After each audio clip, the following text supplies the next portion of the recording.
Good evening, everyone, or technically good afternoon. Welcome along to the Sports Corner Live. We are back for a super Sunday of action. Lots of big games to come over the next round about 10 hours or so. We've got some really big fixtures across European football. Later tonight, we've got a massive Super Sunday stream of 3 mammoth European events. But first of all, we have to start off with a belter of a fixture, a mouth-watering clash, the biggest game in Scotland of the year by a country mile. It's taken Rangers nearly 10 years to get the title back from the hands of Celtic, but they finally got it. And for the first time in nearly a decade, Rangers come into this game as the champions of the Scottish Premiership. However, with Celtic, of course, having a few weeks of break since Rangers were announced as the winners of the Scottish Premiership, they're going to be coming up against this Rangers side in the hopes that they can get the first win on the board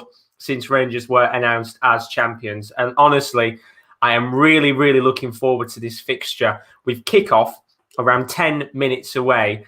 Really, really excited for what, for me, is no doubt probably the biggest Old Firm derby, in my personal opinion, for a long, long time. Of course, we'll talk through the reasons of why I personally think it is. And we'll talk through the lineups and such in a moment. But don't worry, I'm not going to be on my own today. I'm going to be joined by KD in around about 25 minutes time. He will be covering another match tonight. Well, this afternoon, even it's not tonight, is it? It's still morning technically. But he's going to be covering a massive fixture in the Bundesliga as mid-table Hoffenheim take on relegation battling Mainz, who desperately need to get points on the board, or else they could be finding themselves in Bundesliga 2 next season. But first of all, let's start off straight away. Celtic Rangers, arguably one of the biggest derbies there is in football. And for me, the passion on the line in this game today is going to be humongous. It's the first time in a long time where Rangers are coming in probably as the favourites. Of course, the last game that they played off against Celtic, they were favourites in that match, but they're coming in as champions. And after the midweek issues that we saw, a lot of stuff going on regarding the Slavia Prague game in the Europa League, the alleged racism incidents, which are now coming out. And of course, I'm not going to say anything around it because I don't want to get myself in trouble. But it's a sad situation. And I think just before this game does start, both teams will be standing together in unison ahead of the match, which is, of course, fantastic to see, saying no to racism. But overall, let's take that aspect out for a second. There is passion on the line in this match. Rangers lost against Slavia Prague on Thursday night. We're down to 9 men. Really sad situation for them in terms of what went on. But they'll be coming into this game full of belief and confidence that they can get themselves back to winning ways. Remember, they are undefeated so far this season in the Scottish Premiership, not losing a single game. But Celtic, they've had 2 weeks off now, of course, not in the Europa League themselves anymore, but that doesn't matter because everything is on the line in this game, and we will go through lineups in a moment as Daz has put. Good morning, Josh. How are you doing today? I'm doing fantastic indeed ahead of this match, and Daz thinks Rangers are going to win 2-0. Well, I will tell you one thing. I would be very, very surprised if this game ends 11v11. I think there's going to be a red card in this match. I personally think Rangers will win 2-1. But I'm hoping there's more goals in this game because both teams will certainly be up for this match. And I'm very excited to see how it all goes down when kickoff is in about 5 minutes' time. But without further ado, let's go through the lineups for the game. And we'll start off with the home team, of course. The green side of Scotland with Celtic. It's 4-2-3-1 today for Celtic. Scott Bain is in goal with a back four of Diego Laxalt, Christopher Ajer, Stephen Welsh, and John Joe Kenny, who's on loan from Everton till the end of the season. Midfield 3, technically a defensive midfield 2. Callum McGregor and Scott Brown are in the midfield, with Scott Turnbull acting as the cam. However, I do expect Turnbull and McGregor to keep changing positions throughout this match. Left wing sees Mohamed El Yunusi, who scored actually in the last match that these two sides placed off against each other. And Ryan Christie is at right wing with, of course, Odsonne Edouard being linked heavily with a move away to the likes of Leicester and Arsenal in the Premier League. He is up top tonight. No doubt they'll be looking to see if he can get a few goals to his name. On the bench, you've got a few recognisable players of the past. Tom Rogic and Lee Griffiths have both had massive chances in Old Firm derbies of past to become heroes. And both of them certainly have been. Could they become heroes tonight in the Old Firm? Other players on the bench includes the likes of James Forrest and Klimala, the Polish forward, who hasn't had the best of starts to life as a Celtic player, but he could maybe make himself a hero in today's match. So that is the Celtic lineup. How about the Rangers team? It's a 4-3-3 for the away side, the new champions of Scottish Premiership football. Alan McGregor is in goal with a back four of Borna Barisic, Philip Helander, Conor Goldson, and Leon Balogun, who's playing as a right-back tonight. A lot of Rangers fans not happy about that, but it'd be interesting to see how the Nigerian does at the right-back position. Midfield three sees Joe Aribo, another Nigerian, alongside Stephen Davies. And, of course, the man who has had a lot of stuff surrounding the last 72 hours of this situation, Glenn Kamara, of course, alleged racism incident in the Slavia Prague game. But he's up and he's ready for this game, and it's fantastic to see that he's got the confidence to be able to go back out onto the pitch for this match this afternoon, because up top, Ryan Kent is on the left. Alfredo Morelos is up top. Of course, never in fact scored in an Old Firm game. They'll be looking to see if he can get on the score sheet today. And then Ioannis Hagi, the Romanian winger, who has certainly been a bright spark for Rangers over the last few months. Can he maybe get a goal to his name today? How are we doing, Jordan? He's put thoughts on Celtic not giving guard of honour to Rangers today. A little bit petty, in my opinion. But, you know, at the end of the day, they're not going to do it. You've got to respect the decision. If you're a Rangers fan, you'll be a little bit disappointed. If you're a Celtic fan, you're delighted because you don't have to do the guard of honour for them. Russ is in the building as well. I am fantastic, Russ. I hope you're good as always, buddy. And then Carol's in the stream. Hey all, how are we? I'm doing very good indeed, and hope all of you are good as well, because this Old Firm derby is going to get underway in a moment. Let's take a quick look at the bench as well. The likes of Jermaine Defoe and Cedric Itten are the forwards that could come on in this match.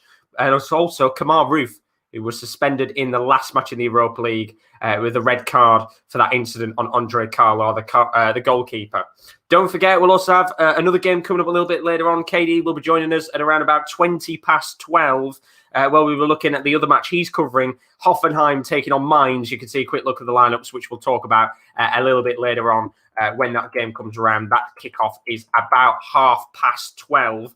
And just before we start on this game as well, don't forget, we've got more stuff coming up later tonight. We'll be live from 7:50 as we cover Sociedad Barcelona, Lyon Paris Saint-Germain, and Braga Benfica, our first ever Liga NOS Watchalong. So don't miss out on that tonight. That's myself, KD, and KL. We just confirmed that last night with KD joining us. 10-8 for that one. It should be a very, very good game indeed. So we're about to get underway here in the Old Firm derby, the biggest game of the season, as all staff members and players stand together in unison to say no to racism, which is fantastic cause indeed, with everything that has been going on over the last few weeks, not just with the incident at Slavia, but across European and world football. As we get underway here, Celtic taking on Rangers in the Old Firm derby, the incredible clashes of old. Who's going to become a hero once again in this unbelievable fixture? That will no doubt, I said, maybe bring some red cards. I personally don't think this game is going to end 11v11, if I'm being frankly honest with you. I think this is going to have at least one red card in it. In fact, if you're wondering, I know you guys usually ask in the chat, what bets have I got on today? I've got Borna Barisic, Leon Balogun, and Laxalt to be carded, and then Morelos and Brown to be booked with a red card in the match. So let's hope for a nice early start to this game. And do put your predictions in the chat, as always, as Cleeks put that Dracula. I don't know if he means me, but yes, I am a Dracula, looking Draculite today. I mean, I've got the window open, so I've got a bit of sunlight coming in, but be interested to see how it goes on. Chris saying it's going to be a 0-0 draw, which is an interesting shout. I don't think it will be. I think personally, for me, it's going to be one of those games where, look, both teams are up for it. Celtic want to get a win on the board against Rangers and give them the first loss of the season. Rangers still want to keep that unbeaten run going.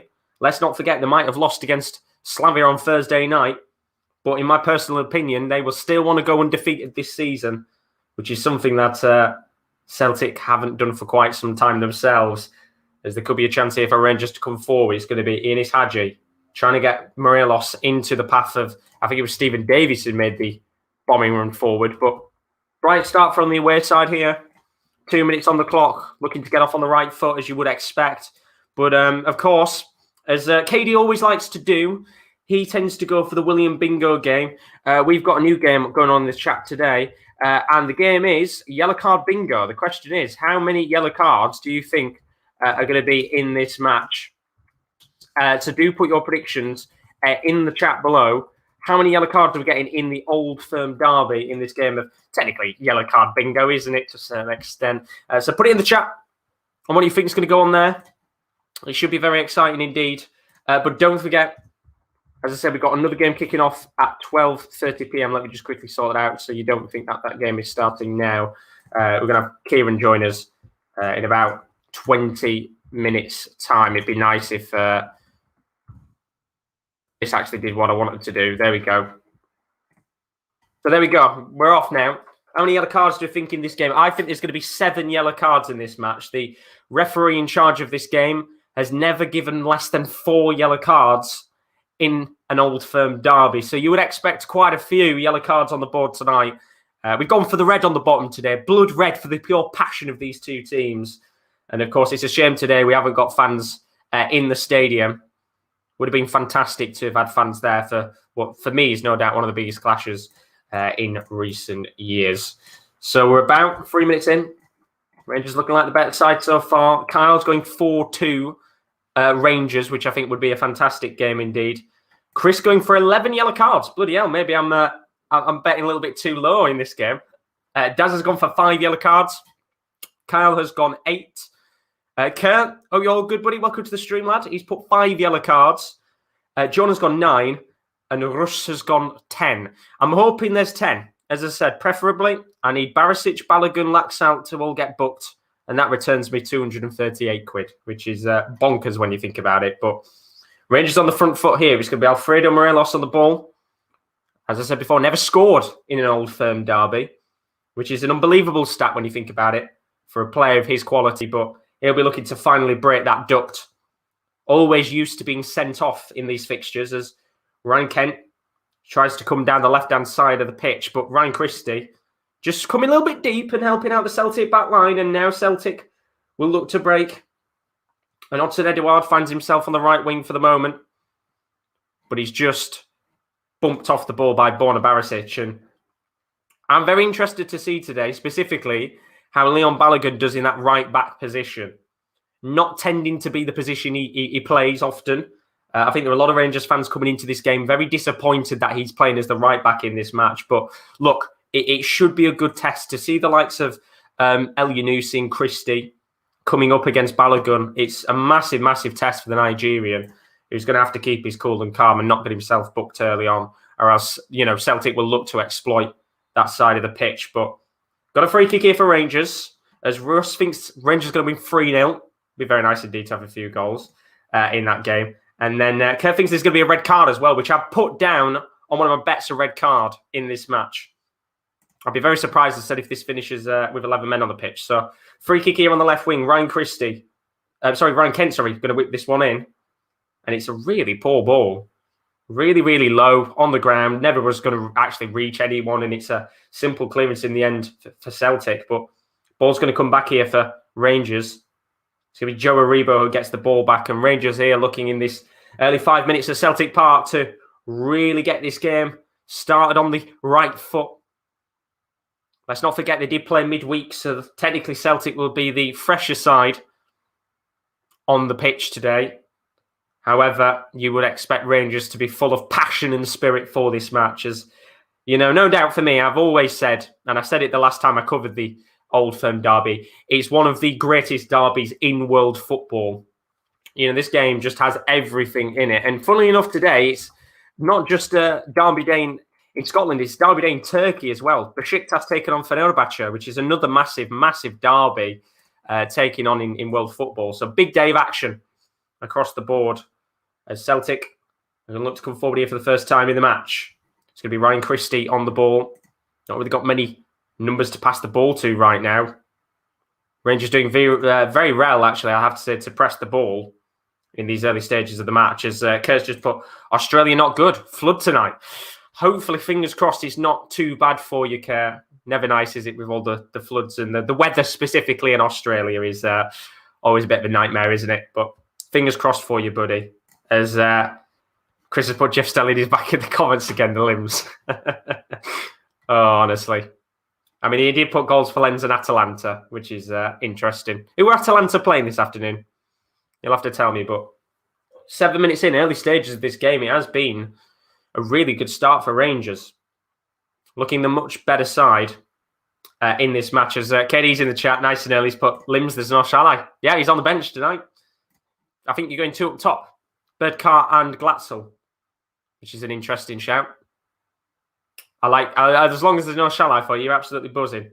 As, of course, Kyle's put about Leicester today. Leicester missing a few key men. I think they are, yes, for that FA Cup clash later on, as Russ has put, against Hellas Verona, which is an interesting game, because Hellas Verona are doing very good right now in Italy. I think sat mid-table, so not the easiest of clashes in the world, but you'd expect Atalanta to try and rebound from their defeat in the Champions League against Real Madrid. Just as you'd expect Rangers to do the same here. And I've got to say, this kind of first 8 minutes or so, it has been pretty much all Rangers. In fact, possession-wise, only about 55% of the ball, but not seen enough of Celtic yet in this match to really be able to say anything about them so far, as we edge towards around about the 10th minute of this match already, which is bonkers. I always feel like these types of games go by way too quick, especially if you're a big fan from Scotland. You know, you've waited all week for these types of games. They are pretty much marked down on the calendar as the 2 hour block you've got where you sit and do nothing and you're fixated on the television, especially in Scotland. And usually those 2 hours go fairly quick indeed, as Morelos is going to switch the ball to Enis Hadji. There's some really good space here for the ball to be played to the Colombian, which he does. But a poor touch in the end from Morelos. He gives the ball away, and we're going to get the first foul of the match from Leon Balogun, who takes down Laxalt. But the referee is not going to bring out the yellow card yet. Maybe a little bit too early in the match. Nice early warning for Balogun, who, as I said, does not want to find himself today in positions where he gets himself booked early on. It's always going to be a tough test for him tonight, playing in a very different right-back position, the former Wigan man. And as I said, you would expect Celtic to look to really go at that right-hand side of the pitch today. And I would expect maybe someone like James Forrest as well to come on later on, as Chris has put. I'm so glad F1 is on during the international break. I can't cope with 2 teams full of clowns playing England, Carlisle. Well, Rowan is going to do the F1. For those of you guys wondering, F1 will be back. Rowan will be doing watch-alongs for them. So his first watch-along, I think, is at 4 o'clock on Sunday, if I'm correct. But he will be back with them. And then for those of you wondering, because I think Daz, you asked, I think yesterday on one of the streams, we are not going to be covering the international break this time around. The reason why is preferably, I'm going to stop for a second though, because Ryan Kent's in here. He's on left wing. Ryan Kent still going. Tries to play the ball towards Morelos, but there's a good little touch in the end. I think it was from John Joe Kenny, who just stopped his English teammate from getting a chance to go forward. And now Celtic look at it on the break here. It's going to be Callum McGregor on the left wing. What can the Scot do here? Plays the ball into Odsonne Edouard, who finds himself deep. And it's good defending from the captain, Connor Goldson, at the back, who is able to get the ball away from Celtic having the first chance of the match. But yeah, we're not going to be doing the international break. Preferably, we're going to take a break. But there will still be watch-alongs on the channel. So it's not really a break, if you get what I mean. But what we will be doing over the international break is we will be covering the A-League in the morning. Doing a lot more A-League matches over the next 2 weeks. And we will also be doing the UCL tournament, which is going to be taking place across the weekend. Which, by the way, all the spots have gone now. All 32 spots have gone. So we're full for the tournament now.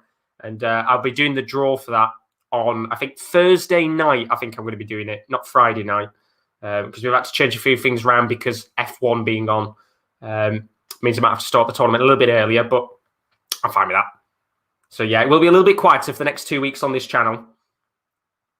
But because we've had such a hectic 2 months, or pretty much since Christmas, of just non-stop watch-alongs, it'll be nice to have a 2 week break before it gets busy until the end of the season again. But Charles has asked in the chat, when's the next darts podcast?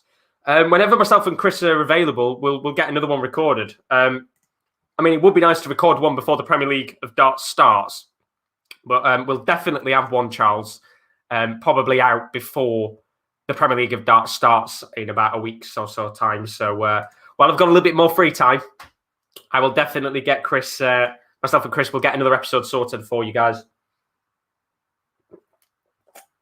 Because we always said with the Darts one, we were never going to do too many, like one a week. We're always going to do like one a month, just keep up to date with the biggest games. But we will definitely have another one soon for you. Don't worry about that, Charles. But free kick here for Celtic. And this could be a brilliant chance for the home side to open the scoring at the early stages of this game. And I believe standing over this is Callum McGregor. Big chance here. Ball is going to be whipped into the box. It's a really good cross. It's actually going to come out to McGregor. It was Turnbull who took it on, and there's a chance which is taken in the end by Callum McGregor, but it's over the bar, and it's the first real shot of the match in this game. Good effort, though. Give him credit. Really hard to adjust his body to take it on the volley there, McGregor, but just a little bit too high and wide, and was never really going to test McGregor in goal. So it will be a goal kick for the away side. Jordan has asked, what time is the draw? It will probably be Thursday night, and it will definitely be 7 o'clock. We'll do the draw live as well. But all the 32 spaces are now full. So, unfortunately, if anybody did want to join, unless somebody drops out, the spaces are gone. I mean, there is one space left, technically speaking. I left a spot available as a charity spot. But if somebody else really desperately wants to get in that hasn't, then they can have that spot instead, and we'll definitely have a guaranteed winner then. Even though charity would be a winner anyway. So, yeah, there's one spot. And apparently, FA Cup semi-final draws at half-time of Leicester v Man U, which is interesting. But, of course, Man U taking on Leicester tonight. Big games. In fact, it's a massive night of action across the board because, as I said, don't forget myself and KD, who will be joining me in about 5 minutes' time, and KL will all be live tonight. I will be covering Barca against Real Sociedad. KL will be covering Lyon against Paris Saint-Germain. And then KD will be covering Braga against Benfica. So 3 big games in Portugal, Spain, and France tonight. Should be hoping for some goals across the board. Chris put Josh will dress for the occasion for the draw. I will, honestly. I will do what I did last time when we did the Euro one. I will dress for the occasion. And I've not got the awful facial hair this time as well, so I'll actually look quite suave. Well, Kurt's put in the chat, I want Manchester United in UEFA Champions League next year, Josh. I'm trying chilling out for Man U games tomorrow morning. Yeah, it's a big game, isn't it, for Man U today? And, of course, you want to see them in the Champions League next season. Fingers crossed for you. But big game, isn't it, against Leicester today? A game you should probably win, in my opinion. As Carl was saying, there's a few big players missing for Leicester, I think.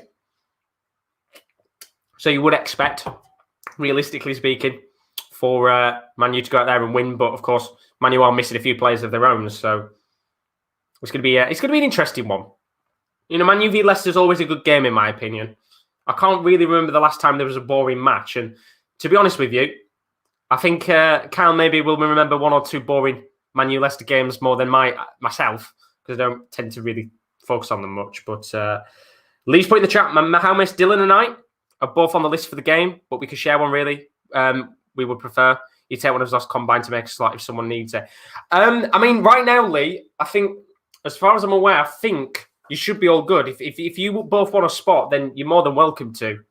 Technically, you've got the double chance of the winning, which makes it even better for you guys. But it's one of those where if you guys want to stay on the list, it's as separate names, then you're more than fine. Because I had one person yesterday ask me on Twitter if there was a slot available. But apart from that, there's not been anybody else. So I think we're pretty much full anyway. So you should be all good to stay together.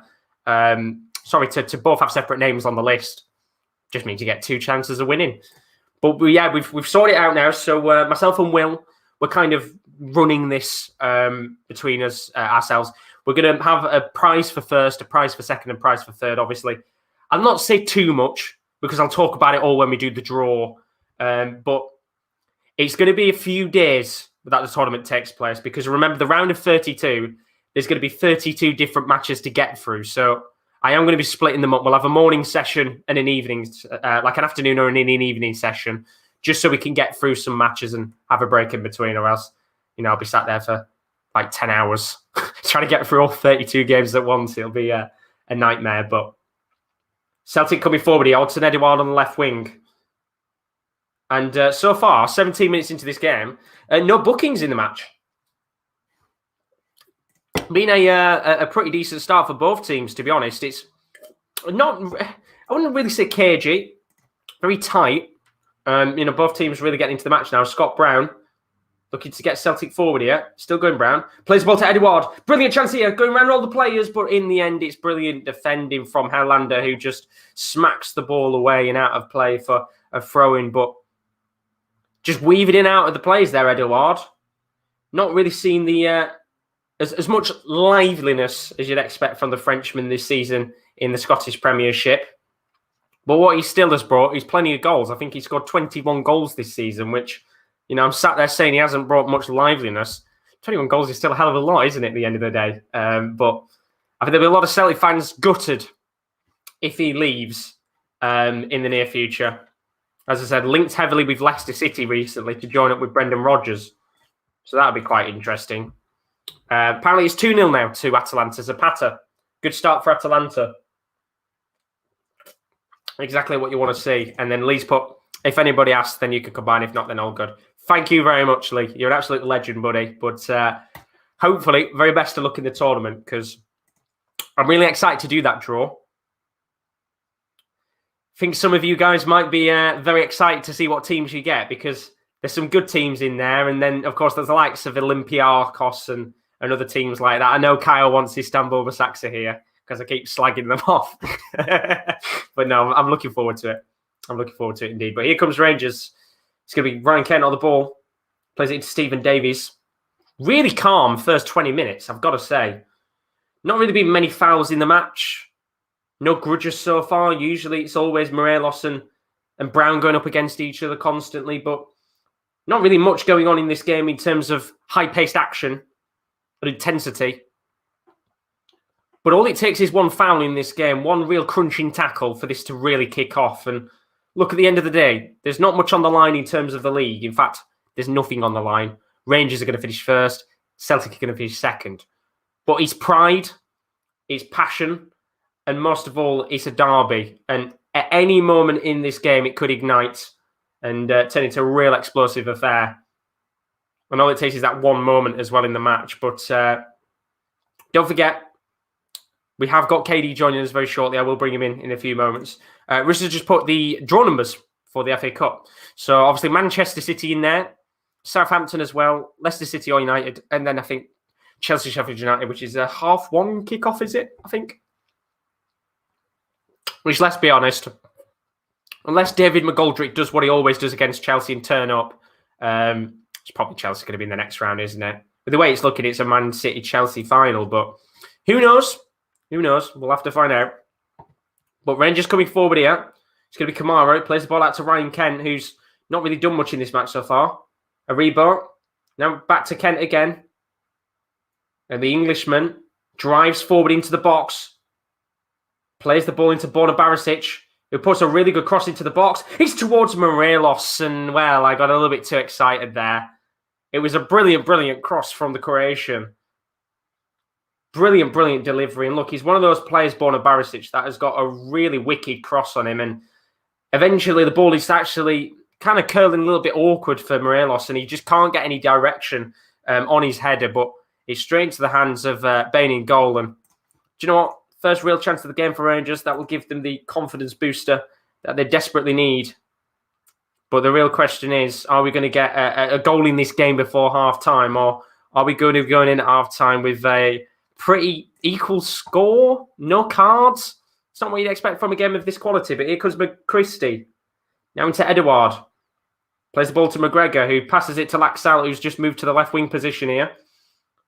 Been a lively player of the Uruguayan since joining on loan from Milan. But the ball's been given away, and Rangers will look to press forward here. And they've just had to slow the play down a little bit. I think Morelos with a heavy pass, and the ball will eventually go back to the goalkeeper.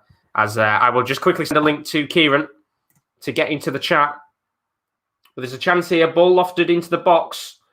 And McGregor has given away a corner, I think. So a big chance in the game for maybe Celtic to get a goal in the first 20 minutes of this match. It's been a weird start. As I said, just not really had a great deal of crunching tackles and things like that, which is a real shame indeed.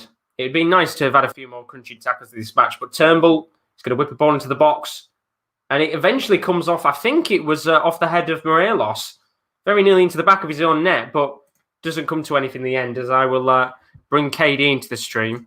How are we doing, Kieren? I'm all good. How are you? I'm not too bad, thank you very much. First of all, very quickly, when I talk, can you hear an echo from when you're saying anything? No. Perfect. Only reason why I've done that is because I wanted to have commentary on instead. But no, there's a chance and there's a goal. It's in, and I've missed it because I was looking at my microphone. But it's a goal for Elyounoussi, and the Norwegian, who was a hero in the last game for Celtic at scoring, might have just put himself into Old Firm derby history again. And I'm just seeing the goal now. It's a ball into the path of Laxalt, who drives forward, sees the run of Edouard on the left wing. It's a brilliant cross from Edouard, considering he's a striker. Really good power on the cross, and Elyounoussi there to put the ball in the back of the net with a header at the near post, and Celtic take the lead in this Old Firm derby. And that is exactly what we needed in this game to get it to come to life, which is brilliant indeed. But we've got another game going on today. Of course, KD, big match for you in the Bundesliga. Hoffenheim taking on Mainz. You said in the chat, Shalai's not in the team today. Does it give you the confidence? Oh, yeah, massively. I mean, not to have that big lump up at the top of the pitch, breaking up all the play. Kaison's on the bench again, which I think is probably a precaution because he's only just recently come back from injury, of course. But I'm liking the look of the team, of course. We usually go unchanged, but to see Glatzel in there instead of Salah is a massive boost. And of course, Hoffenheim, they're no dogs. They're not going to roll over on the floor. They've got a very good team out today. Definitely. In fact, we'll go through the teams now while we've got a bit of a break here. Of course, Celtic, really delighted with that goal, and that should give them momentum in this match. But while we've got a chance to breathe, let's take a look at the Hoffenheim lineup first in this big Bundesliga clash. At the other kickoff at 12:30. 3-5-2 today for Hoffenheim. Oliver Baumann is in goal with a back three of Kevin Vogt. Florian Grealish is playing as a centre-back today, which is an interesting call. With Chris Richards, who's on loan from Bayern Munich in the other centre-back position. Midfield, technically it's a 3-4-1-2, but it could also be a 3-5-2. Left mid, Marco John. Right mid, Pavel Kaderabek. Those two players will be looking to push up and down the field as wing-backs more than wide midfielders. With Diadi Samaseku, Christoph Baumgartner, and Sebastian Rudy acting as midfielders. Up top, it's kind of like a little large pairing. Andre Kramaric is alongside Ilas Bebu. On the bench today includes the likes of Minas de Boer, Ryan Sessegnon, and Isaac Belfodil. First thing, Kieran, when you look at that Hoffenheim side, Florian Grealish playing as a centre-back. Big call from Hoffenheim. Yeah, it's a stranger. I don't know if they've got injuries or anything. I don't really follow Hoffenheim that massively. They've kind of gone under the radar a little bit in the Bundesliga this season. They're not really doing much, to be fair. But when I look at that front two, I know they have class because Bebu is electric in front of goal, and then of course Andre Kramaric is. Everyone knows who Andre Kramaric is and what he's about. He's a very good player in front of goal as well. Absolutely, very good player indeed. Of course, still waiting for him to really light up this season, as you said. Hoffenheim currently sat mid-table, but I'm going to stop a second here because Edouard is on the left wing here. Could be another chance, and he's dancing. Plays the ball towards McGregor, but the pass is too heavy. Turnbull tries to take on a long-range effort, but he's blocked by, I think it was Glenn Kamara, who does very well indeed. And Celtic just going to look to come forward again. But let's have a look at the Mainz lineup, of course. Very happy about this, aren't you, Kieran? No Shalai, he's on the bench today. But in the team, 3-5-2, Robin Zentner in goal, back three of Jerry St. Just, Musinir Karte and Stefan Bell. Just like Hoffenheim, the two wide players, Moene and Danny Da Costa, will act as wing-backs pushing up and down the field. With Dominic Corr and Leandro Vieira in the midfield. Up top, Jonathan Burkhardt and Robert Glatzel. How happy are you that Shalai's not in the team today? Well, you've missed a player off, Josh. Have I? You've missed Boetius, yeah. I missed Boetius. There you go. And there's another chance for Rangers, and that's a penalty. I think. No. He's going to give a yellow card to Edouard for a dive. I thought that was a penalty. I think that's harsh from the referee. I've got to see that again. I'm sorry to jump in, Kieran. I did miss Boetius off, but back heel from El Yunusi. And that, surely, I'm just seeing that again. Oh, do you know what? I think there's a very slight touch. It's such a hard one to call. I think at the end of the day, look, there's a little bit of simulation there from Edouard, but I think there's a slight touch on the ball, and that could have easily have been given as a penalty. But Edouard's got into the book instead, and a yellow card for the French forward. But either way, as I said, Miss Boetius off the list. Apologies about that. But 3-5-2, not really a change of system, but two up top. Do you think that's a better approach for Mainz today? Yeah, I think it's important to play the two up top because of the pressing. They normally press quite high, of course, and we've got Anicio back on the bench who's could just recently come back for his injury as well. So it's all fallen into Mainz's favour. And like I was saying to you guys yesterday, if we can win this today and then we can beat Armenia next week, we can start making a little bit of gap on that relegation battle and kind of try and push for sort of like a lower mid-table finish to the season. Because I mean, we've got the quality. It's just scoring the goals, which is the problem.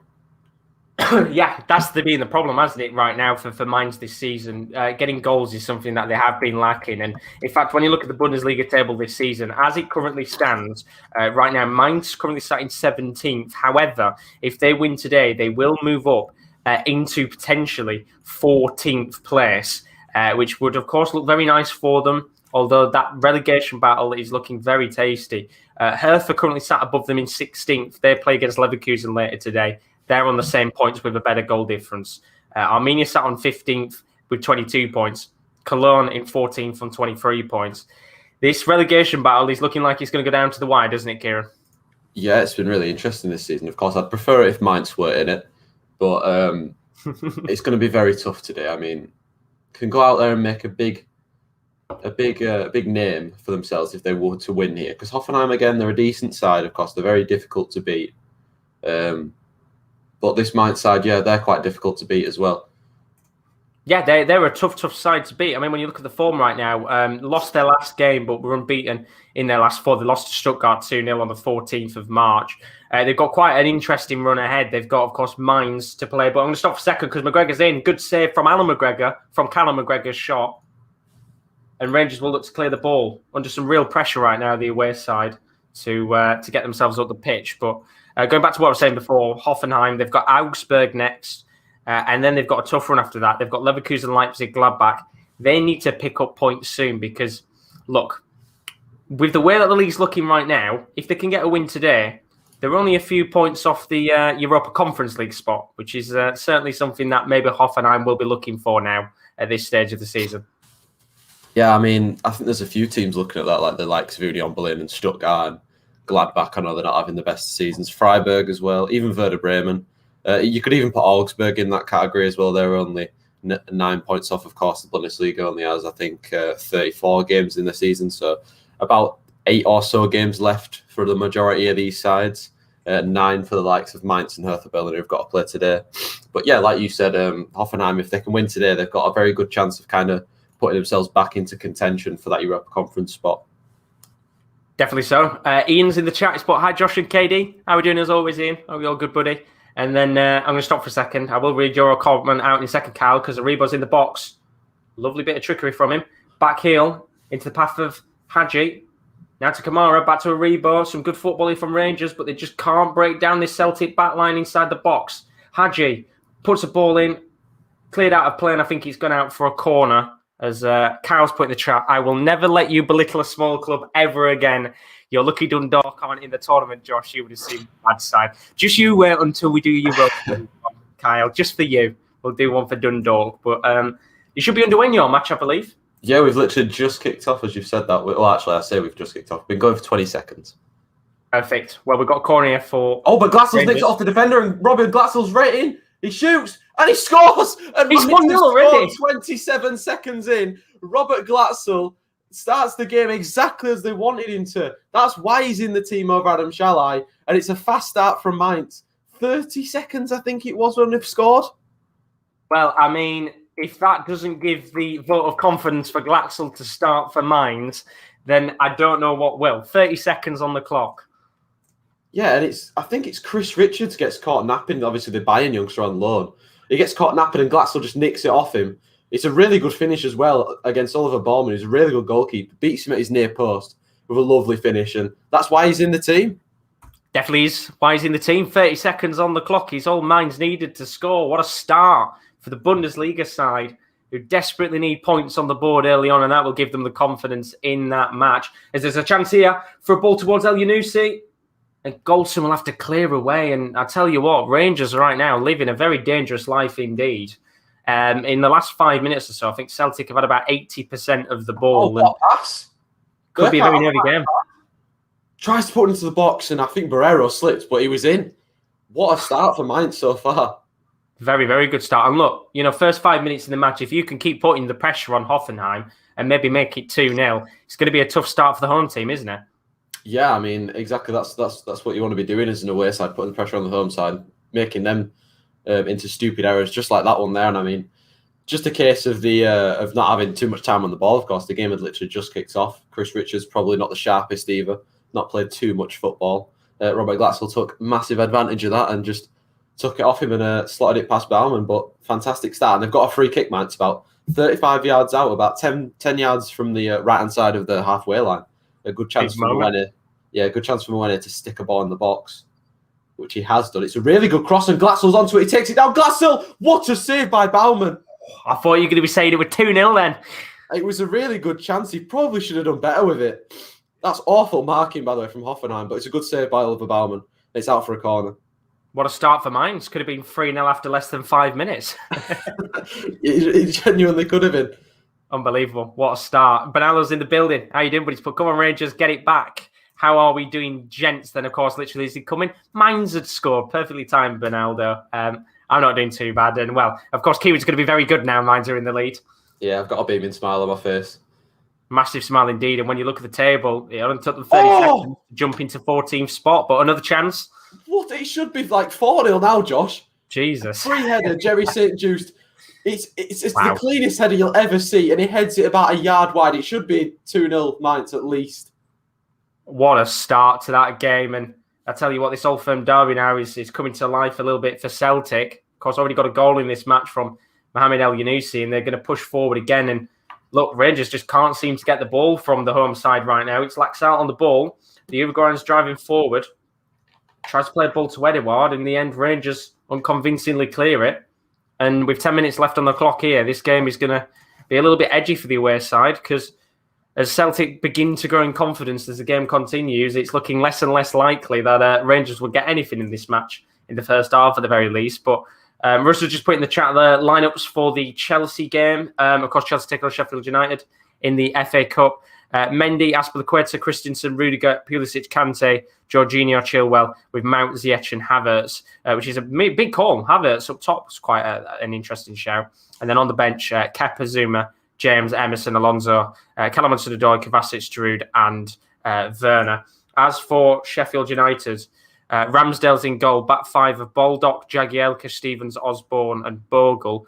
Lundstrom, Norwood and Fleck are the midfield three. With Pele and McBurney up top. Subs, Fotheringham, Lowe, Gordon, Burke, Brewster, Brunt, Mousse, Bryan and Ndiaye. What's the chances that McGoldrick turns up again against Chelsea today? I've just got a feeling that that's going to be quite a close game. I mean, now I've said that, it'll be like 4-0 to Chelsea, but it's Sheffield United in the FA Cup. They normally seem to do well. I mean, this season they've seemed to do quite well in the FA Cup, of course. I know they've had the pretty crap ties, but I mean, any time they can get a win's pretty good for them. Yeah, he's one of those where ultimately I think people do expect Sheffield United to get battered today. But look, it's a quarter final of the FA Cup, and I think it will happen. I think they might lose, maybe 2-3, 4-0. But if they can go out there, keep it tight, just like they did against Arsenal last year, where they nearly won that match late on in the game, I think maybe they could go out there and do something. But right now, Sheffield United, they just need a confidence booster from somewhere because as time's ticking on, they just look like they're going to go out with a whimper. Yeah, and that's not what they want to do. They want to show a little bit of a fighting spirit, of course. But like you said, they're playing probably one of the most on-form teams in the country right now. Absolutely. Talking about teams going out on a whimper, Hoffenheim, have they improved in the last minute or two? I mean, yeah, they've definitely improved. They're getting on the ball a lot more. Of course, Mainz are not the type of team to sit on the ball, have the most possession, and try to build up the play. They normally hit them fast on the counter. That's a fantastic ball into the box. And there's a ball across, and it's one. Oh my God, how's he missed? Oh my God, what a miss from Bebu. Oh my, what a ball in. I don't know who it was by. I think it might have been from Kaderabek. What a ball in. And Bebu, he's literally got all the goal to wave at as he's sliding into volley at home, and he volleys it over the crossbar. It should be 1-1. What a game. What a start to the match. Only about 7 minutes into it. It's a brilliant start indeed, but we've got a corner here for Rangers, and they really need to get a goal here before half-time. The captain, Connor Goldson, Helander and Balogun, they're all up for this. And look, Rangers haven't been too good in this first 40 minutes, but there's going to be a chance here for Borna Barisic, who's got a wicked cross on him, which he puts a ball into the box. And he's towards the near post, and it's in, and Rangers are back in it, and the spell is broken for Morelos. He's taken him 500 years to get an Old Firm goal, and he's finally done it. And that is a massive celebration from Morelos. It's a brilliant header at the near post, and he's doing a shush celebration. There's no one in the crowd, Morelos, but he doesn't matter. He doesn't care because Rangers are back in it. And I told you, Borna Barisic has got a wicked cross. It's a brilliant cross into the box. I think it's Connor Goldson. Let me have a look here. It was Balogun who got a header onto it. And Morelos, being the brilliant striker that he is, he's instinctive. He's at the near post, and the Colombian just gets a slight touch on the ball from the header from Balogun. And it's a brilliant, brilliant goal for Morelos. And finally, it's taken him, I think, around 9-10 Old Firm derbies to get a goal to his name. And Rangers have a goal back before half-time. And this game now, I think this game's going to come to life. Sounds like it's hotting up massively. It is. I mean, look, as I said, at the end of the day, this first 40 minutes, it's not had really many crunching tackles as such. But this game, it needed a bit of life putting into it. And there's a massive smile on the face of Morelos right now. And look, as I said, I think every Old Firm derby we've ever gone into, it's always been the fact that Morelos hasn't scored in an Old Firm. That stat can be put to bed now because the blue side of Scotland is roaring, and it's 1-1. Yeah, they've been roaring all season long, haven't they, Rangers, really?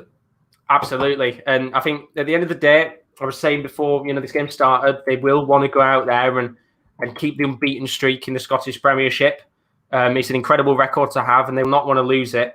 But that first half an hour or so just wasn't good enough. And maybe now that might give them the life that they need in this game. And I think we could be in for quite an enthralling second half of action. Yeah, we've got a man down injured in our game. We've got Baumgartner went down under a little bit of pressure bite from Niakate inside the penalty area. It's not a penalty. Niakate wins the ball fairly, but I think there's going to be some treatment at least for Baumgartner. So stoppage in play as they just show the goal back. And yeah, it was Chris Richards who gets robbed for the goal. Definitely indeed. Obviously, being a good start to that match. Lots of chances. Of course, they hopefully nothing too serious with the injury. But so far, yellow card bingo, guys. We've only had one yellow card. We're not off to a good start with the yellow card game. But there's going to be a corner here for Celtic. Can they do what Rangers just did a moment ago? It's going to be whipped in by David Turnbull. It's another good cross, but Morelos this time is back to defend, and it's brilliant defending from the Colombian who, look, at the end of the day, that will give him the confidence booster he needs to try and maybe get a few more in this match. But Rangers going to have to do a bit more defending here. Ball towards... Oh, it's lovely! He said you out! And McGregor's nearly put the ball back of his own net. It comes off the back heel of Alan McGregor and nearly flicks into his own goal. And look, that would have been comical, but it should have probably been 2-1 to Celtic there. And Edouard just doesn't put enough power in the shot. If he puts a little bit more into that, I think it would have trickled into the back of the net. But yeah, as I said, I think Alan McGregor there just had his legs too wide open, pretty much nutmegged him and nearly went in the back of the net. Wow. I mean, this game has come to life. Yeah, I was about to say, it sounds like it's hotted up. I mean, as soon as I turned the game off, there was a goal. I'm going to have to stop a second. Ryan Kent! Oh, what a chance! It's a brilliant save from Scott Bain. He hits it on the volley from inside the box. It's a real massive opportunity for the young English forward, the former Liverpool forward, let's not forget as well. He whacks it on the volley. It's literally a pitch-perfect shot, and Bain makes a world-class save. Brilliant. What a game this is turning into. Oh, it's been given away again. And Dominic Corr to Burkhardt inside the box. He's come back to Glatzel, hits it, it's blocked, comes back to Barrero, and it's going to be cleared away. But again, that back three for Hoffenheim looks very shaky at the moment. I mean, they have been all season. You know, when you look at the record for Hoffenheim so far this season, they've conceded, I believe, 44 goals, which is, in fact, worse than the likes of Cologne. They've got just one less than Arminia Bielefeld. They've got the same amount of goals conceded as Mainz. So that has been their biggest problem this season at the back, which, of course, you can tell right now, considering they're having to play the likes of Florian Grillitsch as a centre-back. But look, Hoffenheim, they're a good side on the day. We saw them this season in the Europa League, knocked out, quite embarrassingly, to be fair, against Mold. Yeah. What do they need to do? Because the problem is they're probably on a very similar path as Gladbach right now, and they're just not getting good enough results to be up there with the rest of their pack. But they've got a better side than some of the teams around them. Yeah, it's difficult to say, isn't it, about Hoffenheim? Because, like, I haven't really watched them much this season. They've kind of gone about their business quietly. But the end of last season, they were absolutely fantastic. They had a really, really good end to last season, of course, where they beat Dortmund. Was it 3 or 4-0 at Signal Iduna Park last day of the season? Andrej Kramaric went off. And yeah, because they've got the quality players to do it. Like I said, they've got Bebu and Kramaric, who are fantastic. Sebastian Rudy's experienced. Kevin Vox, a decent centre half. Grillitsch is a decent central midfielder. Like they've got a decent squad, but I'm not. And they've been caught in possession at the back again. And Boetius into the middle for Barrero, and he's taken down by I think it was Rudy. It's going to be a free kick to Mainz, I think. But we've got a corner for Celtic as well. No, the referee says no. No, he's not giving it. Sorry, Josh. Thought I'd given the free kick. I mean, it was a stonewall foul for me. No, it's all good. Celtic here with the corner. Turnbull's going to whip it in. Oh, he's saved from McGregor. I thought it was in. It would have been another brilliant header from El Yunusi. I thought he was in the back of the net. It's a quality cross from Turnbull. And what a save on the line by Alan McGregor. He gets down low. And it's a world-class save. This time, it's definitely a free kick to Mainz. I mean, if Kevin Vox wanted to, he could have literally pulled Glatzel's pants down there. But I don't know what it is about Robert Glatzel, but he looks absolutely electric in this game. He just almost did like a roulette around Kevin Vox. But Mainz have got a free kick just outside the penalty area. It's a decent opportunity for Boetius. I think Jerry St. Just is also over it to get a shot on target here. Big chance. I mean, we had another corner whipped in by Turnbull. Not as good this time, but, well, I mean, this has been an incredible half an hour. Both teams really going for it. And look, as I said, there's nothing on the line in terms of the league. It's done and dusted.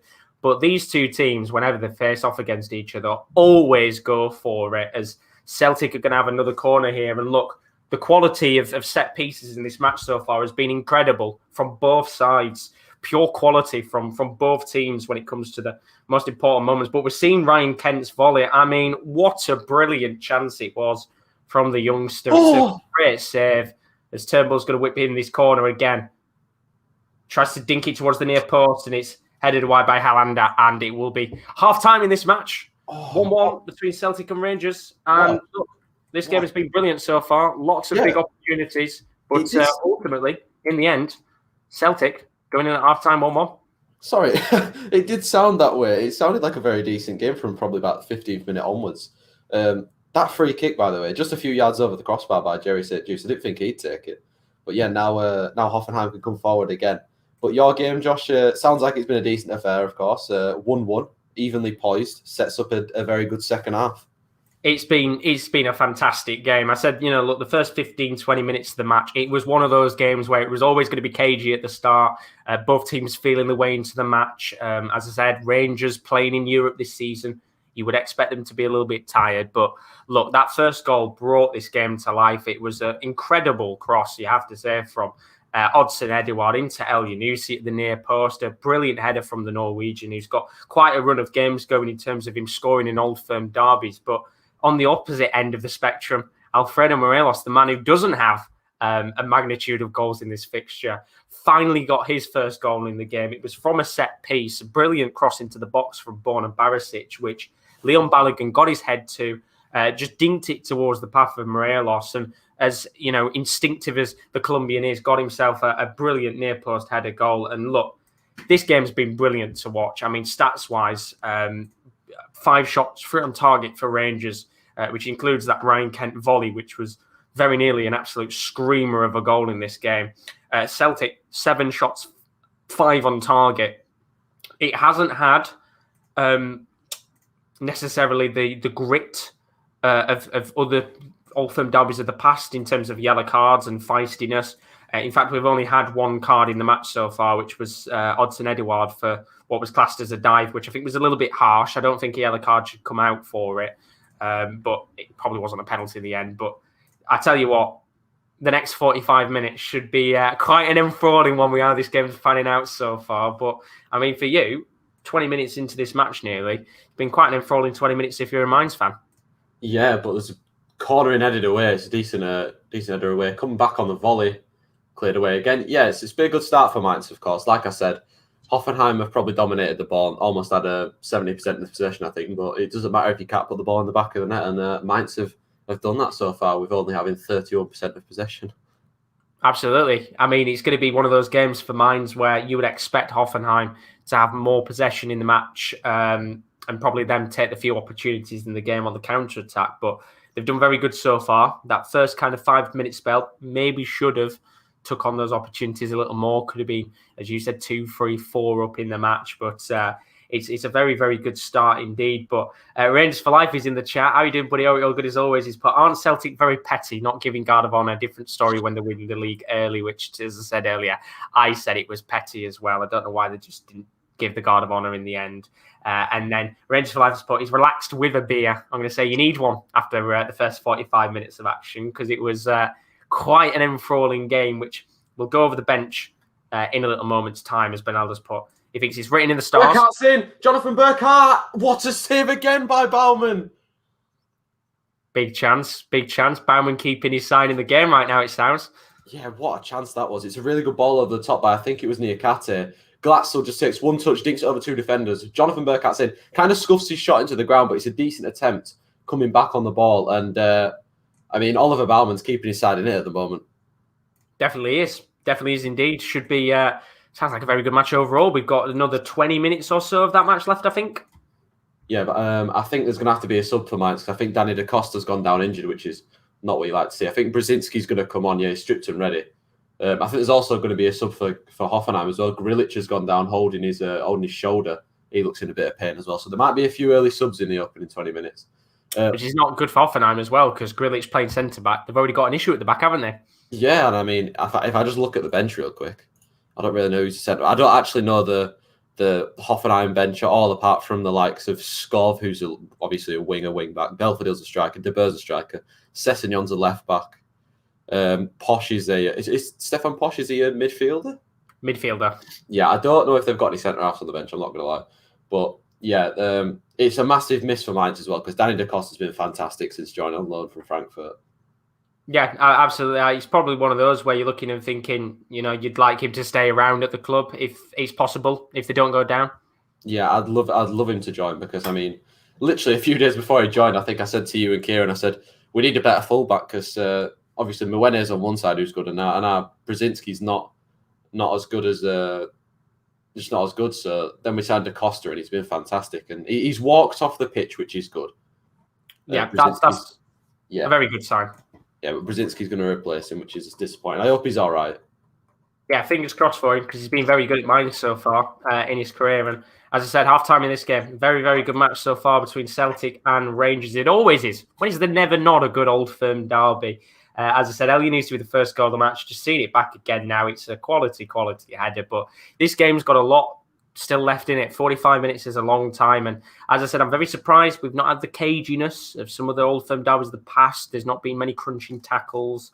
There's only been, I think, 12 fouls in the match, which usually for Old Firm derbies is probably quite a small amount in comparison to what you'd usually expect.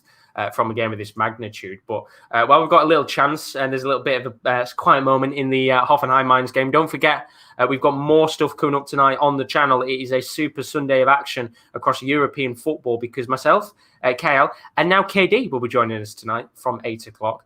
Sociedad taking on Barcelona is the game I'm going to be watching. Lyon versus PSG is the game that KL is watching. And for the first time on the channel, if you're a big Liga NOS fan, we're bringing it to the Sports Corner because Kieren, Braga Benfica tonight. You looking forward to it? I'm very excited, of course. The Braga Benfica are kind of just tucked in that pack behind Sporting Lisbon, who were absolutely running away with the league. So obviously they've got to fight for Champions League, Europa League spots. But I think more importantly, Josh, I think Chelsea have updated their lineup. Have they changed it? And I see a certain man in there that you let me have a look. I don't really know what's happened because the boys in the chat have said they've updated their lineup, of course. That's very different from the lineup we saw about 20 minutes ago. Yeah, very different. I mean, I'm going to try and see if I scroll up a little bit. It's a very, very different team from the lineup they put. I don't know what's gone on there. So the new Chelsea team is Kepa in goal, which is a change from Mendy.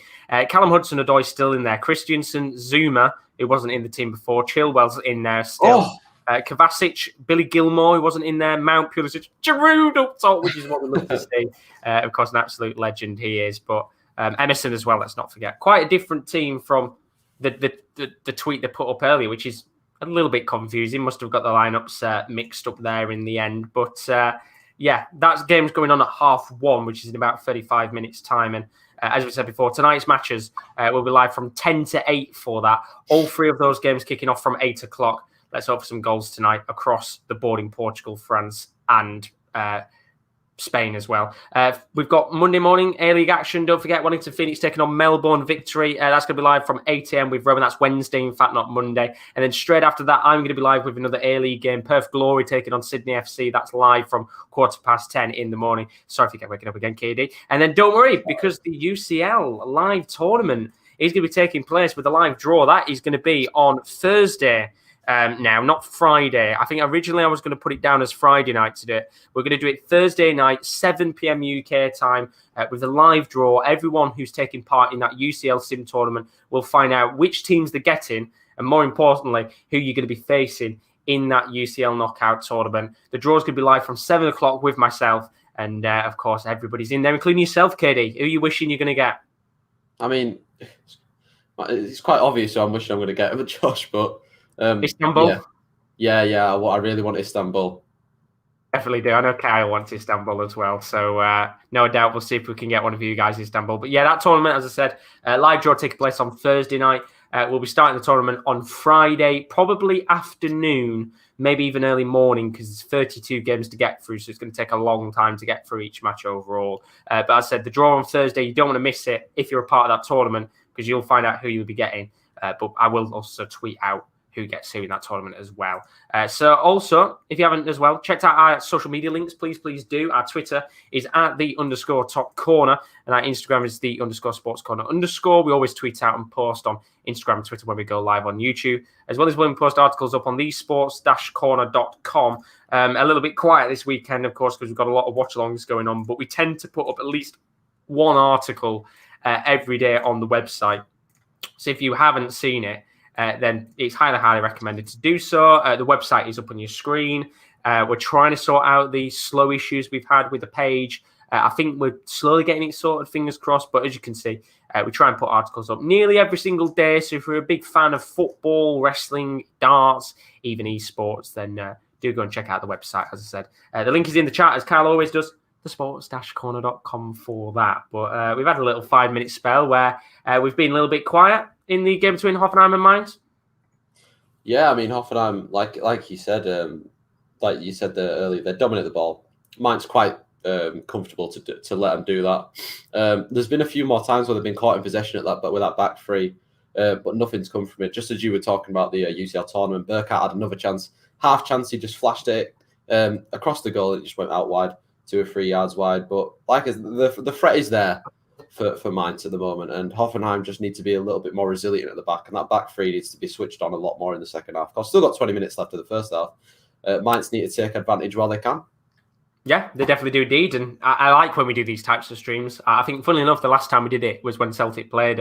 It's always nice when you get a game starting a little bit later, because by the time this game's back on, Yours will not be too far away from going at half time as well. So it puts us into a nice, brilliant kind of interchange between the two matches indeed. But Russ has put in the chat, I always visit the website to read everyone's brilliant work. Thank you very much, Russ. You're an absolute legend. God bless you soul, buddy. As Chris has put, I'm going to get Man United. I can feel it. For those of you in the tournament, who are you wanting to get? Because as I said, the way the tournament's going to work is based on this season's Champions League groups stages. So all the 32 teams from this season are in there. So you've got the likes of Bayern, Real Madrid, Barcelona. Then you've got teams like Lokomotiv Moscow, Salzburg, I think are a decent side, Olympiacos, Midtjylland as well are another team. Don't forget they're in there too. So there's a few. Ferencváros, I think, are in there as well. I don't know how that's going to work because I don't actually think they're in FIFA, so I might just have to sub them out for another team. But there's a few smaller teams in there, as you'd expect. As I said, if there's teams in the game that aren't there, we'll swap them out and we'll put another side in there. So we'll probably pick a team who were in the qualifiers for this season's Champions League and just drop them in the tournament anyway. Probably make life easier for me doing that. But who do you want to get? That's the important question because, as I said, we'll have a wheel with the names on. We'll have a wheel with the teams on. And then after that, once we know who's got who, we'll then do the draw for who's going to face off against each other. And we're going to try and do it between Friday and Monday. So it'll be a one-weekend tournament. And if it goes well and you guys have enjoyed it, then I might even do a Europa League one at some stage too, if you guys enjoy it. And we might even try that out as well. Maybe a week or two afterwards. But Chris has put, you can always sub Carlisle in. I mean, I could stick Rotherham United in there as well. That would be very, very nice indeed. But overall, half-time, as I said, between Celtic and Rangers, 1-1 as it stands. And then our other match today, which is Hoffenheim versus Mainz. Obviously, KD, you're buzzing with that 1-0 right now. Hoffenheim actually looking very nervous because when you look at the table, you know, as much as they're close towards the rest of the pack in the top 6 and 7, they're only 7 or 8 points away from the drop zone as well. Yeah, so as close as they are to that Europa Conference spot as we were saying earlier, they could easily fall into that pack above the dotted line at the moment. Where Cologne got a very good point yesterday, of course, against Dortmund. Hertha can extend that unbeaten run that they're on against the top sides, against Leverkusen. And Arminia Bielefeld obviously lost to Leipzig in a very tight match. And they've got Mainz next week, so that's an absolute crunch tie. I don't actually know when that is on. If it's on one of the Sundays or Fridays, I'm sure Josh will allow me to do a watch along on it. But we'll have to see. Dangerous free kick for Hoffenheim, though, just outside the penalty area. I think it's Barrera who's committed the foul on Baumgartner, who's been in the wars today for sure, but a very dangerous free kick for Hoffenheim, just on the 30-minute mark. Big moment. If they can get a goal, with 15 minutes left the first half, it put them in a very good position to try and get back in the match. Good result for Rotherham yesterday, though, like Russ has said. Yeah, there we go. Let's have a look at Russ' comment. Good result for the Millers yesterday, Josh. Did you see that Smith's goal was the 9th of the season and 100th of his career? Yeah, I mean, overall, massive, massive result for us because, the likes of Sheffield Wednesday as well, picking up results against Barnsley, darn it. Good results for a lot of the teams across the board. And, we've got 4 games in hand to try and get some more points on the board, drag the likes of Coventry and Birmingham into this relegation battle. Derby, I think, as well, are down there too. So ultimately, I think for me, and I'm always going to back my team, I personally think we've been one of the better sides towards the back end of the league. I feel like we've had a lot of good results here and there, but at the same time, we've also had spells where we've lost 5, 6, 7 in a row, and we'll pick up the odd result here and there, like we have against Bristol. And he's going to go down to the end of the season, no doubt. There's no way that this relegation battle collapses with 3-4 matches to go, and we've got like 2 teams down. I think the only team that's looking likely to be guaranteed to go down is Wickham, which is a real shame because I like Wickham. I think they're a very good side. Had little spells in the league where you can see them being able to pit themselves up against the best of the rest, I guess you can say. But Chris has put at least Rotherham can win games with Carlisle. It's another thing. I'll not talk about that too much for you, Chris, because you'll want to forget about Carlisle's result yesterday. But yeah, look, I think I'm hoping, fingers crossed, at the end of the season, depending on what happens, I know obviously they want to try and get fans back into the stadium. I really hope they put some of those games on TV, on Sky. If not, I might buy, depending on what happens, the last match day pass and do a live stream for that last game if we're going down to the wire. I mean, we could all do it, couldn't we? We could all buy an iFollow £10 voucher for all the teams. I'll buy Coventry's. Kieran can buy someone else's, and we'll have a nice little championship final day goal show. I mean, I don't mind doing that, because if there's something on the line, we saw it last year, and I want to be reminded of it. But with the way it was last season, because it was so topsy-turvy, it would be nice to do that again. And as I said, as a Rotherham fan, I'd happily pay £10 to watch us either stay up or go down. Of course, it'd be a little bit more painful if we go down. But we've just got back underway with the second half of action in Celtic Rangers. And if you do want to see that actually with the Championship, then tell us in the chat. Because look, it's always nice, isn't it? Because we did it last season with the Premier League, with the last day. We'll definitely be doing that again if, of course, it all depends on what happens with the TV fixtures and as such. But it'd be nice to do something like that again, wouldn't it? Yeah, sorry, I was in my world, my own there. Yeah, it'd be great, because it was a really great thing we did. Of course, we bought Benaldo in for that as well, and it was nice to just have a sort of like Gillette Soccer Saturday style thing, and of course from that birth to the goal shows for the Europa League, the Champions League, and the Bundesliga, etc. That sort of stuff. And do you know what, as well? It's not, of course, just the relegation battle of the Championship. The relegation battle of the Premier League's looking tight. The top four again is looking tight. So hopefully, at the end of the season, we're in a similar position like we were last year, where a lot has still got to be decided. So, fans aren't back in stadiums, which I think they're really pushing to get them back in there, which might mean the games aren't on TV as such. But it'd be nice to have something similar again. Yeah, it would be. And I mean, I just talked about the fixtures yesterday. I'm not sure what Steve Bruce needs to do to get sacked, to be honest, because I mean, Brighton haven't scored 3 goals all season. I'm just going to stop because Glatzel might be in and Bauman again comes out and punches the ball away. I'm not sure what Steve Bruce has to do to get sacked, because that performance yesterday was absolutely abysmal. I mean, to be getting beat 3-0 by, I know Brighton are playing some good football at the moment, but I mean, they can normally never hit a barn door and score more than 1 goal. So. Yeah, and it's a massive, massive result for them, not just in terms of the Premier League survival, the confidence boost to the team, the fact that they've got 3 goals.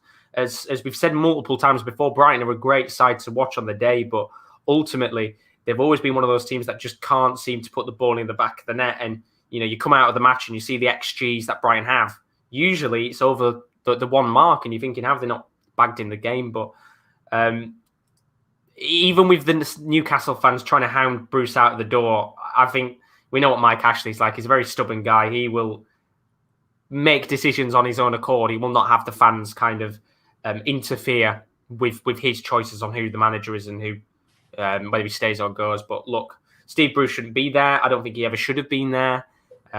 You knew when Steve Bruce came in, it was inevitable. A similar situation like this would happen. But I'm going to stop for a second because Laxalt's going for a long-range effort, blocked by Stephen Davis and out for a corner for the first set piece of the second half. As Benaldo's put, if he's free again, he'll try and join us. We love you, Benaldo. And then he's also put, the thing is, if they sack Bruce, then who wants to come in and work with Mike Ashley? Which is a very fair point indeed. Yeah, exactly. Russell said Brighton beat Newcastle twice 3-0 this season, which is bonkers when you think about it. Yeah, I mean, it's not that bonkers because Newcastle have been kind of dross this season. Yeah, Newcastle have been shockingly bad at the end of the day. It was, as I said, for me, it was always inevitable with Steve Bruce coming in that they would have some point in the match, in the season, or seasons, depending on how long he stays, where there would be a blip. I don't think they're fun to watch. And look, I think there were points where Rafa Benitez probably played similar, but nowhere near to the standard as what Steve Bruce has played. And I think Rafa had a worse squad. Didn't have as much weight as well.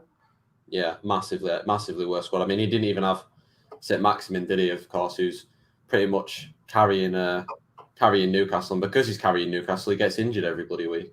Yeah, exactly. And look, I remember the Newcastle team that Rafa had, the likes of Jose Perez, Salomon Rondon, who I think is a massive Newcastle fan favourite.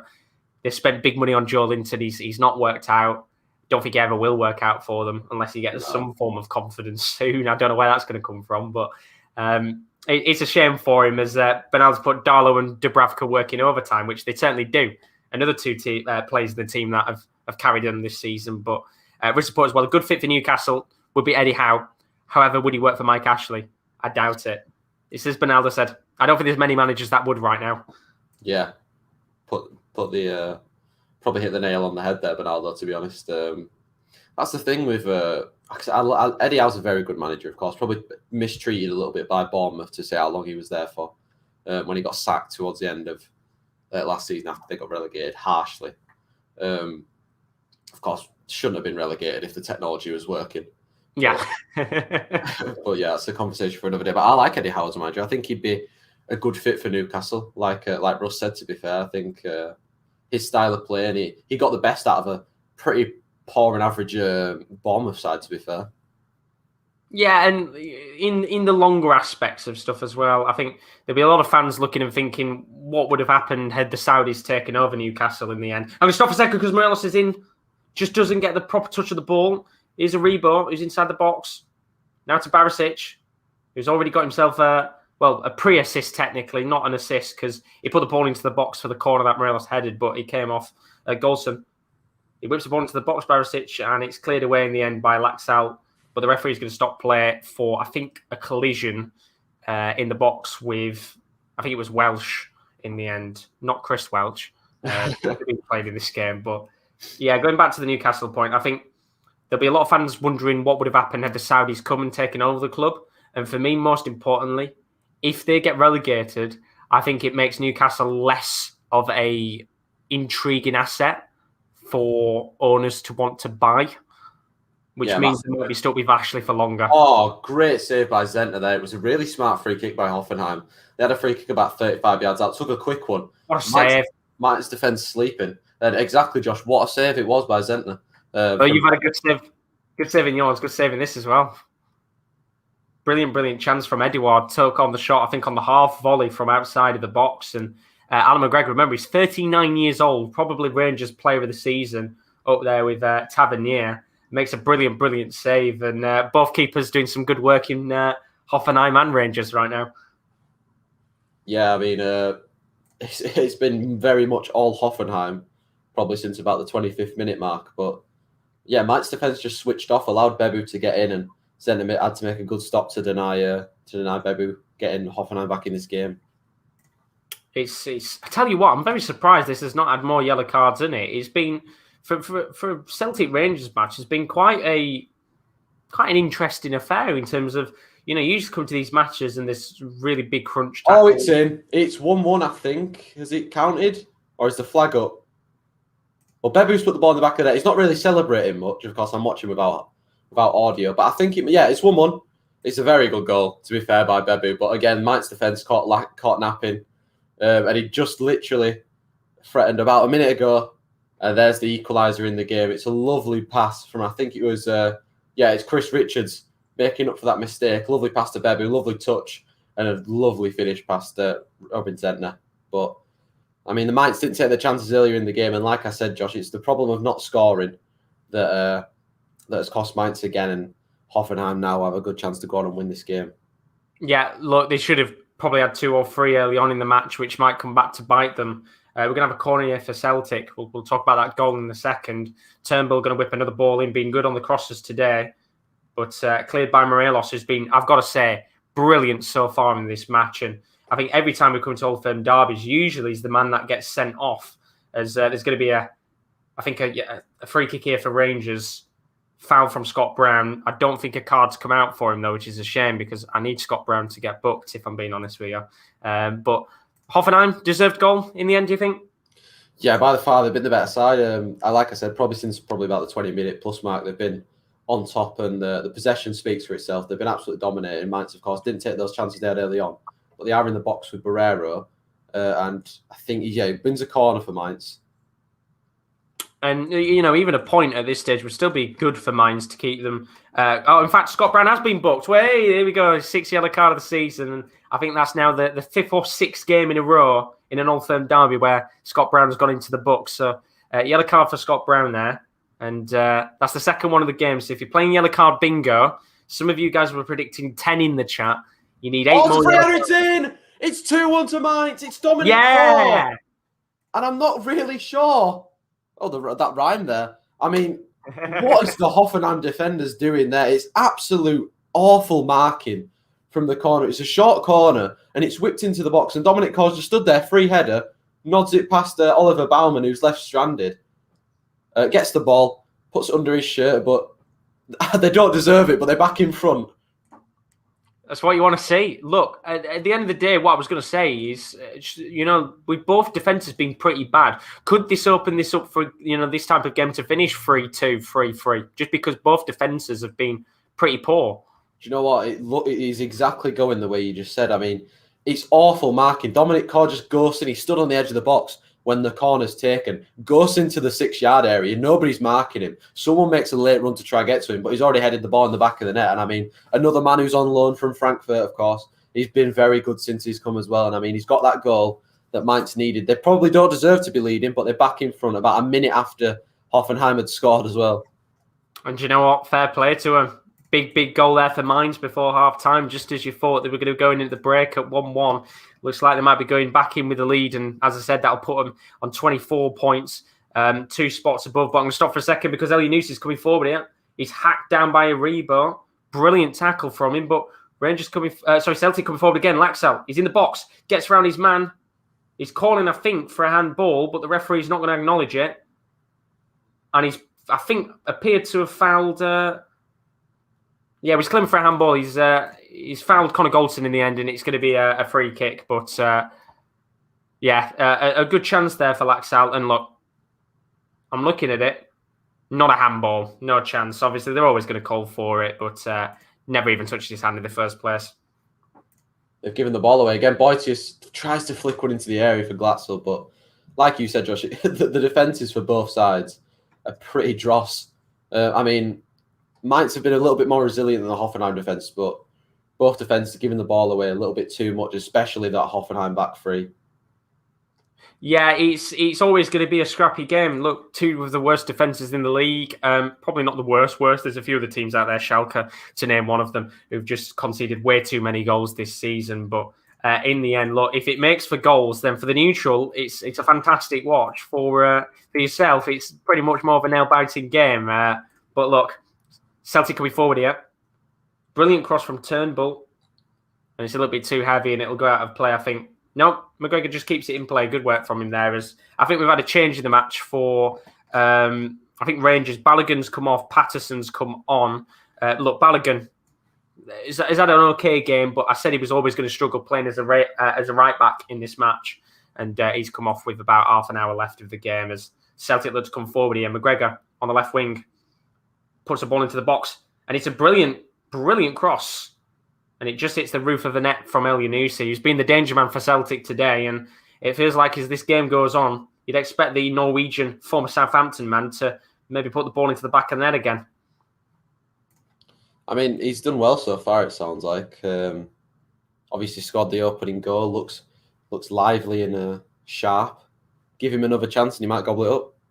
Yeah, he's been very lively in this game. And I always feel like whenever they do play in the Old Firm matches, he does seem to turn up. As I said, in the last match they played in the Old Firm, I'm pretty sure he scored 1 or 2 goals in that Old Firm match at the very least. So you'd expect him maybe to get 1 or 2 in this game. Both teams, I think, won't be happy with a draw. I can tell with the way that this match is, Celtic want to go for the win. Rangers, of course, they want to go for the win as well, but just can't seem to get the ball right now. And it feels a little bit like the first 15, 20 minutes of the first half again. And you'd expect both these teams to liven up as the game goes on. But apparently Chelsea have changed the team again. They keep changing the team now. As Chris reported, Chelsea playing 3 games today, lineups galore in the comments. So apparently this is now the new team for them. I mean, I can't really see many changes in that squad, to be honest with you. Giroud's in the team, so that's more than fine by me. I'm happy if Giroud's in there. But Jordan put, they've changed again. Just had a lovely Sunday dinner, which is always nice. Can't beat Sunday dinners. And then Kyle's put, I think Krasnodar, Zenit and Ferencváros aren't in FIFA, if you would like to know. Thank you very much, Kyle. I will note that down.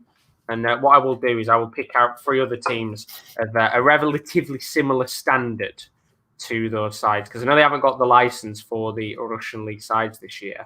Or at least a few of them. So I will change those teams up And we'll have a few other reputable teams left in it. But Elyounoussi coming forward again here. Edouard at the edge of the box plays it towards Laxalt. Bit of a weak ball in the end, and Rangers will clear it away. So I assume you're into additional time of the first half? Oh, well, exactly right, Josh. We are a minute and, we're 20 seconds in to the 2 minutes added on. So it should be at half-time relatively soon. I mean, look, it's been a pretty enjoyable game for the neutral. 3 goals in it at half-time. Yeah, it's been a very good game for if you're a Mainz fan as well, I think. Because going in leading, they've threatened a lot. We've scored more than 1 goal for the first time in quite a while. And they need to build on it in the second half, though, because I don't think 2-1's going to be enough because, like you said, this game could end 3-2, 4-3, something like that. It's a fantastic ball over the top by Hoffenheim to Grilic. Tries to fizz one across, and it's caught by Zentner, who dives on the ball. And yeah, for Mainz, I think it's a big second half. If they can get through this game, like I said, put that marker down to the other teams down there and then beat Arminia Bielefeld next week, they could start to build a little bit of a gap on the teams beneath them and in front of them, of course. Well, Morelos has gone into the book, which is something that is pretty often in this game. I think he's been booked like Brown for 5 or 6 matches in a row in the Old Firm derby. He's just gone into the book, which means I just need a red card in this match for 150 quid, which would be very nice indeed. But half an hour left on the clock in this game. 1-1 in this match. Morelos, of course, being on the score sheet, has got an awful tendency of being sent off in these matches. I think he's been sent off in 2 of the last 3 Old Firm games, but look, half an hour of this game left. You feel like there's at some point in this game there's going to be a cruncher. Do you know what I mean? Or there's going to be someone on a booking who gets sent off. And I don't know whether Morelos will get taken off at some point with him being on a booking. Gerard knowing he's got a pretty hot head in this match. But there's going to be a free kick here for Rangers in a very decent position. We just hit half-time. Half-time, 2-1. Happy with the first half, Kieren? Yeah, massively. I think, of course, they probably deserve the 2 goals, but to be in front when the second goal went in, they did not deserve to be leading. But I mean, fast start from Mainz, Glatzel straight out of the gates, nicked it off Chris Richards, put it in the back of the net for 1-0, and then probably dominated for the next 10 or so minutes. Should have been probably 2 or 3 up comfortably. Should have been cruising, but then Bebu scored about 20 or 30 minutes later. Fantastic finish from Bebu, of course. I said he's good in front of net. He's got the pace. And then literally about a minute or so later, Mainz went down the other end, got a corner, and poor marking again from Hoffenheim allowed Mainz and Dominic Kor to head in free to an open net. And I mean, they've probably not deserved to be in the lead at half-time, but I don't think they'll care because these 3 points could be huge.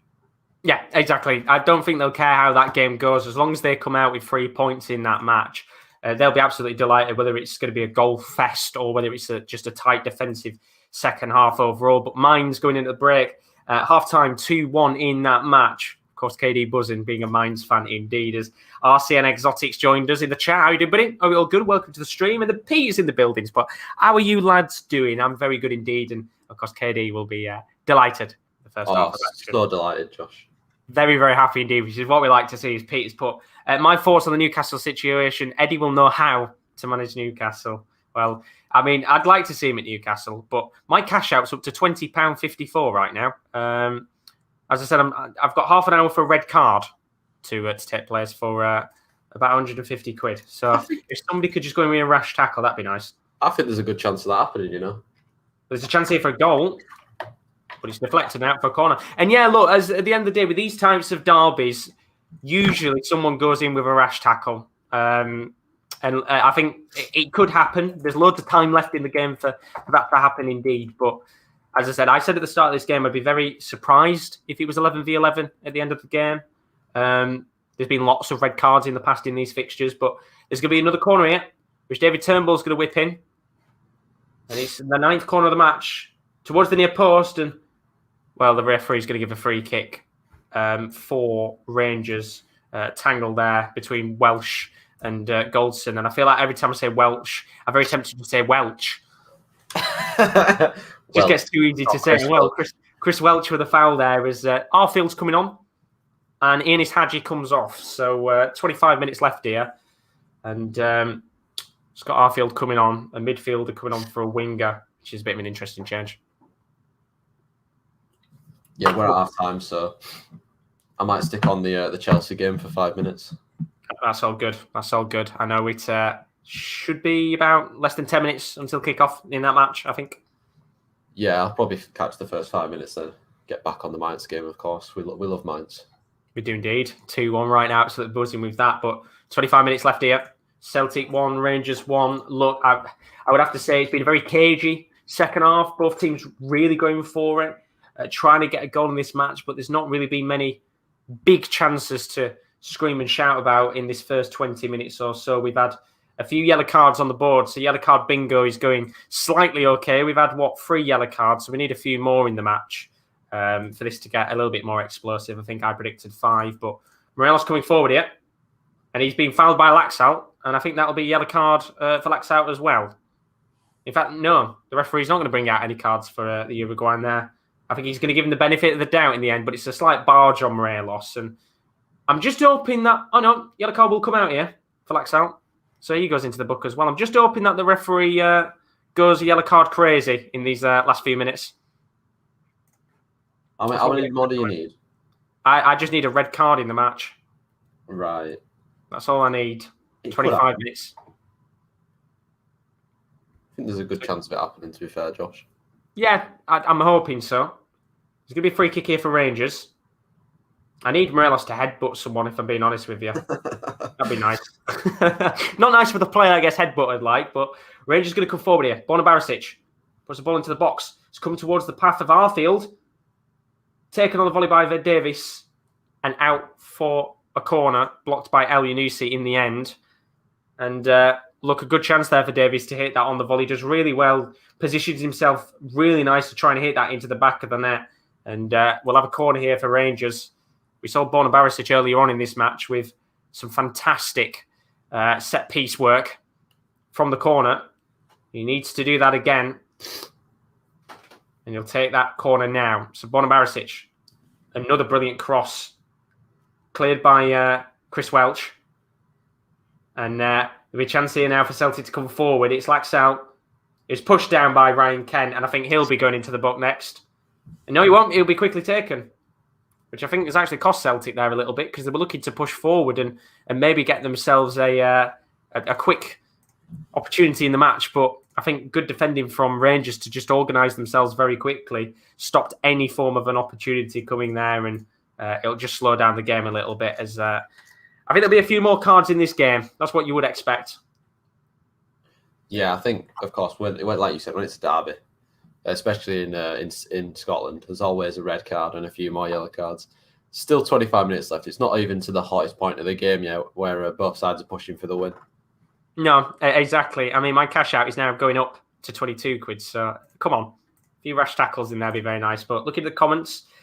Chris has said he needs to change his name to Welchie. There you go. He might be playing for Celtic very soon. And then Ronaldo's put Edouard to Leicester would be a massive help to them. Nacho and Edouard would be a lethal front two, which would be very, very lethal indeed. And then Chris has put, if your last name is Welsh, then you're a legend regardless. Well, he might put himself into old firm folklore if he can get himself a goal in this game. As Cal's put, I never thought if you of all people would encourage violence for what, a few pound. I would, yeah. I would, I'm not going to lie. But I'll tell you what, this last 10 minutes or so, it has got a lot more cagey. You know, we said there've not been many fouls in the match. That's now taking place as Celtic have got a free kick here in a very good position to whip this in. It's going to be Turnbull, who's had a few very good set-piece crosses of his own in this match as we edge towards the 70th minute of this game. And Turnbull whips it in. And it's eventually cleared away. I think it was by Connor Goldson, who's been a rock at the back so far. And Celtic looking the better of the two sides to go on and get a winner, in my personal opinion.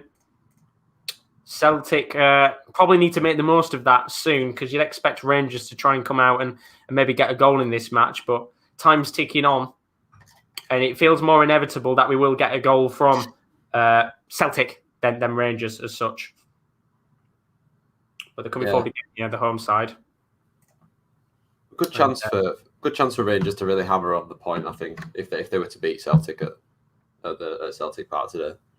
Yeah, 100%. I think it'd be nice for them, if you're a Celtic fan, for them to go out there and get themselves, a win on the board. It'd be a little bit of a situation for them where, look, they'd be very happy to just get one over their rivals. But it's always going to be tricky. We know with these games that it always brings out a lot of passion and emotion from these types of players. And it's been shaky. It has been shaky. You feel like something's going to come soon, but let's not hope it goes out with a whimper. Only 20 minutes left on the clock. It's going to be Celtic coming forward again, as they have been for the last 10 or so minutes. And Rangers got to keep themselves defensively organised. They don't want to go out of this match with 2 defeats in a row, because that's when people will be, look, the title's done anyway, but they want to go out on a high, don't they? As Rangers are going to have to defend again here. 56% possession for Celtic in this match. 13 shots, 6 on target for the home side. It's going to be Laxalt pushing forward here. Still going, Laxalt. Lovely ball towards Edouard, but McGregor's there quicker. And that's good work from the 39-year-old, who has been really alert to the danger throughout this game. As I said, probably for me, one of the players of the season for Rangers. And Laxalt has been pretty decent in this match. Been trying to open and carve up this Rangers defence, but struggled to do so, as there's going to be a free kick here. Scott Brown taking down Ryan Kent. Of course, he's going to have to watch out with being on a booking. As I think we should probably get Celtic making a change soon, I would expect. With a few yellow cards in the match, you'd maybe expect someone like Scott Brown to come off, and maybe someone like Tom Rogic to come on. Well, I mean, for you don't want anybody on the yellow cards to come off, do you? No. For me, I want players to stay on, but there could be a chance here for Celtic to come forward. And it's a brilliant save again from McGregor. And this time it was a chance from Turnbull from the right wing, gets himself into the box with an ear post shot, and the 39-year-old once again making a brilliant save in the match to keep his side in the game. A lovely through ball from Christie. I think we've had 2 decent games, haven't we? Yeah, it's been two very good games indeed, and even better for you, you've got another 45 minutes to come. Yeah, but I'd take a 2-1 scruffy win right now, I'm not going to lie. Yeah, look, at the end of the day, as I said, at this stage of the season, it is just a case of getting results. As Edouard takes a header on the ball, but it's just over the bar, and it's another good chance for the Frenchman, who just can't get high enough to get a good header on the ball, and it's a simple chance that McGregor is diving for, but it's not going to mean anything in the end. He's got to do much better with that header. All he's got to do there is put it down, and you're thinking that might go into the back of the net, but 18 minutes left here, and it'll be a goal kick for Rangers. Just running out of time in this game, you feel like. But there's a long way to go on. Celtic have still got all their changes to make. They've not made any yet, which I'm quite surprised about. In fact, it sounds like they will make some changes from what I'm hearing. So, not necessarily commentators curse. Listening on, I think. And they've got a few players on the bench. They've got Lee Griffiths, who's been a hero many times in the past in the Old Firms. They've got Klamala, who played in the last Old Firm, didn't really do much in the game, if I'm being honest with you. I think that was the match where Celtic had no shots on target. So they've certainly improved in that respect from the last time they were here with Neil Lennon. But here comes Ryan Kent, looking to drive at this Celtic defence, and he's still going here. Cuts in, he's now inside the box. Played to Borna Barisic, takes a touch, flicks the ball in, gets it towards Morelos. But good defending in the end by Welsh, who clears the ball. And now Edouard looks to take on his man, but Connor Goldson's there to pass the ball back to the keeper and slow the play down. But good pressing there from Edouard. Would you like a very good stat, Josh? Go for it. The last time Hoffenheim hosted Mainz in the Bundesliga in November 2019, the visitors ran out 5-1 winners. It's Hoffenheim's second heaviest Bundesliga defeat after a 6-0 loss to Bayern in 2020. Are you feeling another 5-1 maybe? I mean, I'd absolutely wet myself if we won 5-1, mate. I'm not going to lie. But, second half, massive second half coming up. I've been saying to you guys all week that if we can win this game today, put a massive marker down, and then beat Armenia next week, which we should do because we're by far a better side than they are, we can really start to get away from that relegation zone, which we are far too good for, by the way. Yeah, you shouldn't be in the relegation zone. Look, it's been a very good side. As I said, like Rotherham in the Championship, one of the better teams in the bottom that have given a lot of the teams very, very good matches, especially higher up. And it's interesting because you look at Mainz last season. With it, they weren't really down there, were they? As such, they were lingering for bits, but then they got towards the last bits of the season. They got away from the rest of the pack. But there's a chance here for Edouard. Cuts in, he's taken down, he's calling for a penalty, but the referee's not going to acknowledge it. And look, he's already been booked today for simulation. And I don't think that's a penalty in my eyes. He'll have to watch out because the last thing he'll want to do is get himself sent off for 2 technical simulations in the match. You're just calling for out at this point, are you? I mean, I am. Yes, I am. I've got 15 minutes to get somebody sent off. But this referee, as I said, he's not been shy of cards in the past. Refereed a lot of old firms. Never really given less than 4 yellow cards in the game. But I know exactly what is happening in this Hoffenheim Mainz game. I can just see Munis de Boer coming off the bench and equalising, and then Will be giving it the big one with the Israelis in the chat, and I will be like, oh, bloody Munis de Boer. You'll be gutted if that happens. If we don't win, I'll be gutted because we spoke about it, of course. They should have been home and dry after the first 10 minutes. We're going to have some changes, by the way, for Rangers. Morelos is coming off. So that is one of the players with yellow cards off. And I think Joe Rebo is coming off as well. 2 players that have done very good today. Look, as I said, it's always been a situation when Morelos has played in these matches. He tends to usually be in the bad books, but he's had a very good game today. And he's fuming. He's coming off. He's not happy at all. He looks very, very peed off, but he's going to come off either way here. And coming on in this match as well is going to be James Forrest. So a few changes for both teams. Forrest not coming on as of yet. Still waiting for him to get himself ready to come in the match. But both teams making changes and going for it, which is the important thing. Yeah, I think both teams have got to go for it. Of course, like we said, there's not much at stake in terms of the league, but the pride's at stake, of course. And Celtic will want to end Rangers' unbeaten run, and Rangers will want to hammer home the point that they are the top team in Scotland right now. Yeah, exactly. And look, I think personally, Celtic more likely to score and maybe get a winner, but maybe a draw in this situation will be the best result. Both teams have been really going for it in this match, but 13 minutes is a long time in an old firm. There's been so many games that have been won in the past on last-minute winners, late goals for both teams, where it's been just back and forth, and it turns into a defensive disaster class for the last 10 or so minutes. But both defenses have been so astute and organised that it feels like a 1-1 draw is probably the best result for both teams in how the game's panned out. But I think there's late drama in this, if I'm being honest. With how both teams are pushing for it with late subs, I think there'll be some cards. As Forrest is going to come on here.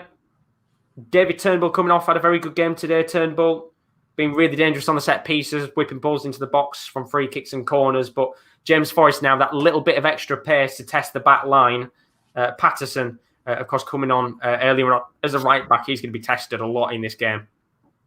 Yeah, and we're off for the second half, by the way, Josh. Second half literally just kicked off as you were talking right there. Perfect. Question is it going to end 5-1 to Mainz, or is it going to be the thriller that we're expecting? I can see more goals in the second half. I'm kind of saying that ironically, hoping that there's no goals in the second half now. But no, being serious, if you're a football fan and you know how football works, you know this game's got more goals in it for both sides, I'm pretty sure. But yeah, let's see how it pans out. No changes, by the way, at half-time.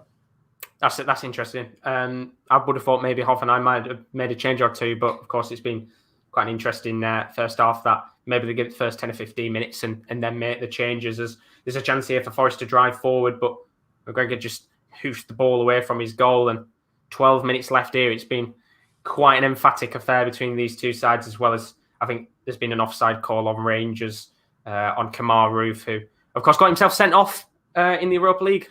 And they were just showing a stat, Kieren. Both of these sides together have scored 29 goals in the last 10 minutes of the Scottish Premiership games this season.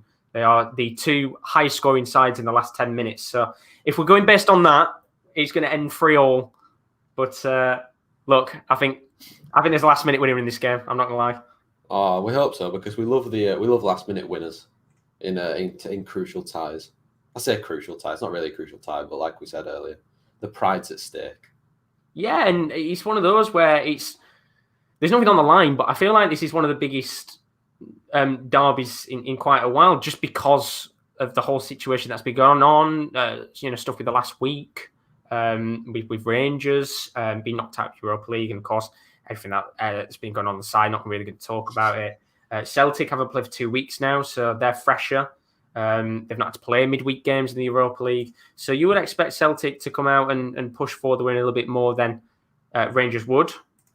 But look, Rangers don't want to lose that unbeaten streak, and a draw would still be good for them. It would put them still with that 0 losses on the board. But Celtic, if they could beat that record and give them that first loss of the season, then I think Celtic fans would be very happy with that. Yeah, I mean, they'd never let them live it down, even though Rangers have absolutely run away with the title this year. They'd never let Rangers fans live it down that they've ended their undefeated streak. But yeah, exactly. And I don't think they will let it down at all if they can get that one loss on the board. But they're going to come forward here. It's going to be John Joe Kenny, who's been pretty quiet in this match so far. Now to Christie, who tried to play it back to McGregor, but ball in the end is a bit poor. And Davis will look to drive Rangers forward here. And it's going to be Kamar Roof now into Davies, but the pass is a little bit too heavy from Kamar Roof there, and it'll go back to Scott Bain in goal. With both keepers have been heavily tested in this game. McGregor a little bit more than Bain, but I think both keepers at the end of this match, depending on what happens, should be very proud of themselves, because they've both given themselves very good accounts of big opportunities in the game. But first 5 minutes of your match, has there been any chances? Well, I mean, we had a decent chance. It was probably a half chance for Mainz. A nice little move down the left-hand side between Moine and Boitius. And Boitius has been absolutely fantastic today. Man of the match by far. Little 1-2 with Glatzel. Got him in the box. 1-on-1 with the keeper. Had to take it wide. And then his ball into the box. Glatzel just collided with Baumann. And Baumann collided with the post. So I hope Baumann's okay. He looks okay. But Hoffenheim now coming forward. Ball's going to ricochet into a decent area. But again, good clearance by Mainz. By Brzezinski, I think, the substitute. And smacked it out of play for a throw-in. But yeah, like you said, fast start to this second half, as expected from both sides. Definitely so. Could be on course for another good 45 minutes of action. Had a little chance here for Celtic. Good ball from McGregor, whips it into the box. It looks like it's cleared in the end, but I think Ryan Christie takes on a shot from outside the box, and it's a good save from McGregor, because it was hit with quite some power and venom, but in the end it's straight into the hands of the 39-year-old, who I think Rangers will definitely tie down to a new contract after his performances this season. Even at the age of 39, I think he's becoming a bit like the Scottish Buffon, and he'll be around, I think, for a little longer in his career, just because of the stellar performances he's been putting in. But Rangers are going to get a throw in here, and 8 minutes left on the clock. We need something to happen in this game pretty soon, as Kurt's put, he thinks it's going to be 2-0 Sheffield United, please. Chelsea out of the FA Cup, which would be interesting. It's not a league match, by the way, Kurt. It's an FA Cup one today that they're playing in. As Tom Rogic is coming on. Hero of the past in the old firms, has had many, many times where he's scored important goals in these games. But I'm going to stop for a second because Kent's in the box. Playing it to Patterson. Back to Kent on the right wing. Delivers a really good ball into the box, but there's no one there. And it'll now come to Barisic. He puts the ball back into the box again. Slight deflection on the ball, and it comes back to Rangers, who are now starting to put the pressure on Celtic a little bit more here. It's with Kent on the right wing again. Looking to take on his man, and does. Lovely floated ball into the box towards Kamar Roof, but he's nowhere near in sight. And what's that, Kieren? Back to Rangers again. Comes to Borna Barisic on the left wing. He's going to take on his man. Puts a chipped ball into the box. Comes to Arfield. Now to Kent. Back to Patterson on the right wing. Floats a ball into the box towards Kamar Roof, and it was a decent chance, and tried so hard to get a touch on the ball, but he fell down, and as he fell down, he got a touch of the ball that put it out of play. But good spell from Rangers there to try and nick a late goal in this match. Yeah, and a decent spell from Hoffenheim as well, of course. They're kind of just dominating the game right now, but Mainz have got a chance now with Glatzel up against Grilic into the box. Takes him on, wins a corner. But yeah, the difference between playing Glatzel and playing Salah is absolutely, it's incredible, because the amount of running that Glatzel does, and he's just got a little bit more finesse and skill about him than Adam Saleh does. Of course, you know exactly what Adam Saleh is going to do. Get in the box, oof it up to me. I'll try to win the header. But Glatzel's got both those qualities. Yeah, he has, and I think everybody, the last few weeks, if you're a Mainz fan, have been screaming out for Glatzel to actually get into the team, considering they brought him in from Cardiff on loan, and he's, of course, got a goal to his name, which is very good indeed. As I think Connor Goldson's taken down Tom Rogic, who's been on the pitch for about 5 seconds, so that's a bit of a welcome present from Goldson, as there's a ball into the box from Laxalt, not cleared away convincingly. Oh, Jerison juiced it. What a save by Baumann again. Still not cleared. What a save by Baumann again. And I mean, like we said, Josh, this could have been 5-1 probably. And yeah, it's still time for it to be 5-1. You never know. Get a few more opportunities in the match and you might be sat here with it at 5-1. He just played a fantastic 1-2 with himself, Jerry St. Just, and ended up running through and just slotted it, tried to slot it into the corner.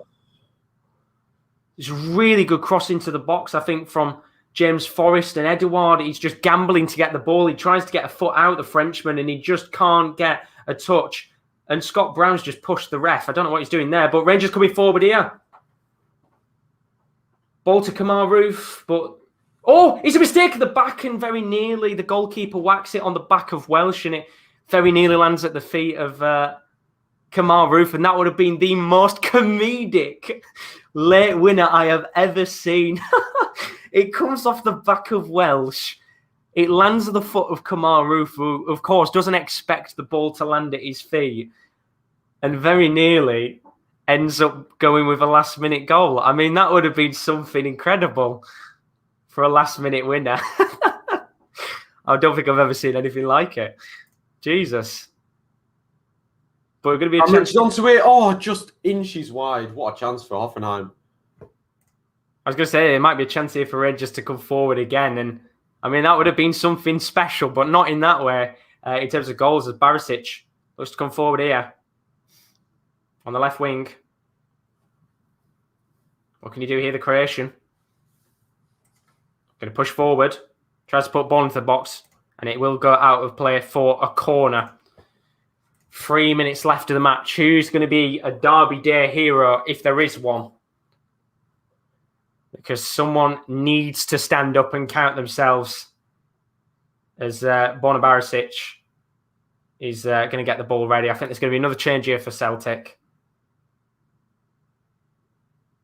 But they're going to actually wait and take the corner first, Rangers. So Borna Barisic here needs to put in a good cross, which he does indeed. It's going to come towards the path of Goldson. And Ben's diving for it, but it's out of play for a goal kick with about 2 minutes left of the 90 minutes. Any more chances in your match, Kieran? Sorry, I was just coughing. We had that chance for Kramaric like about 2 minutes ago. Decent little crossing from Bebu and Kramaric, of course, the two danger men. Kramaric's header just went about an inch or so wider than near post. Really good chance for Hoffenheim, of course. I can see both teams scoring in this match. Probably the same in your match, to be honest. It sounds like it's going to be a very, very good last 5 or so minutes. Yeah, and they've just made a few changes, Celtic. Lee Griffiths has come on. Scott Brown's come off.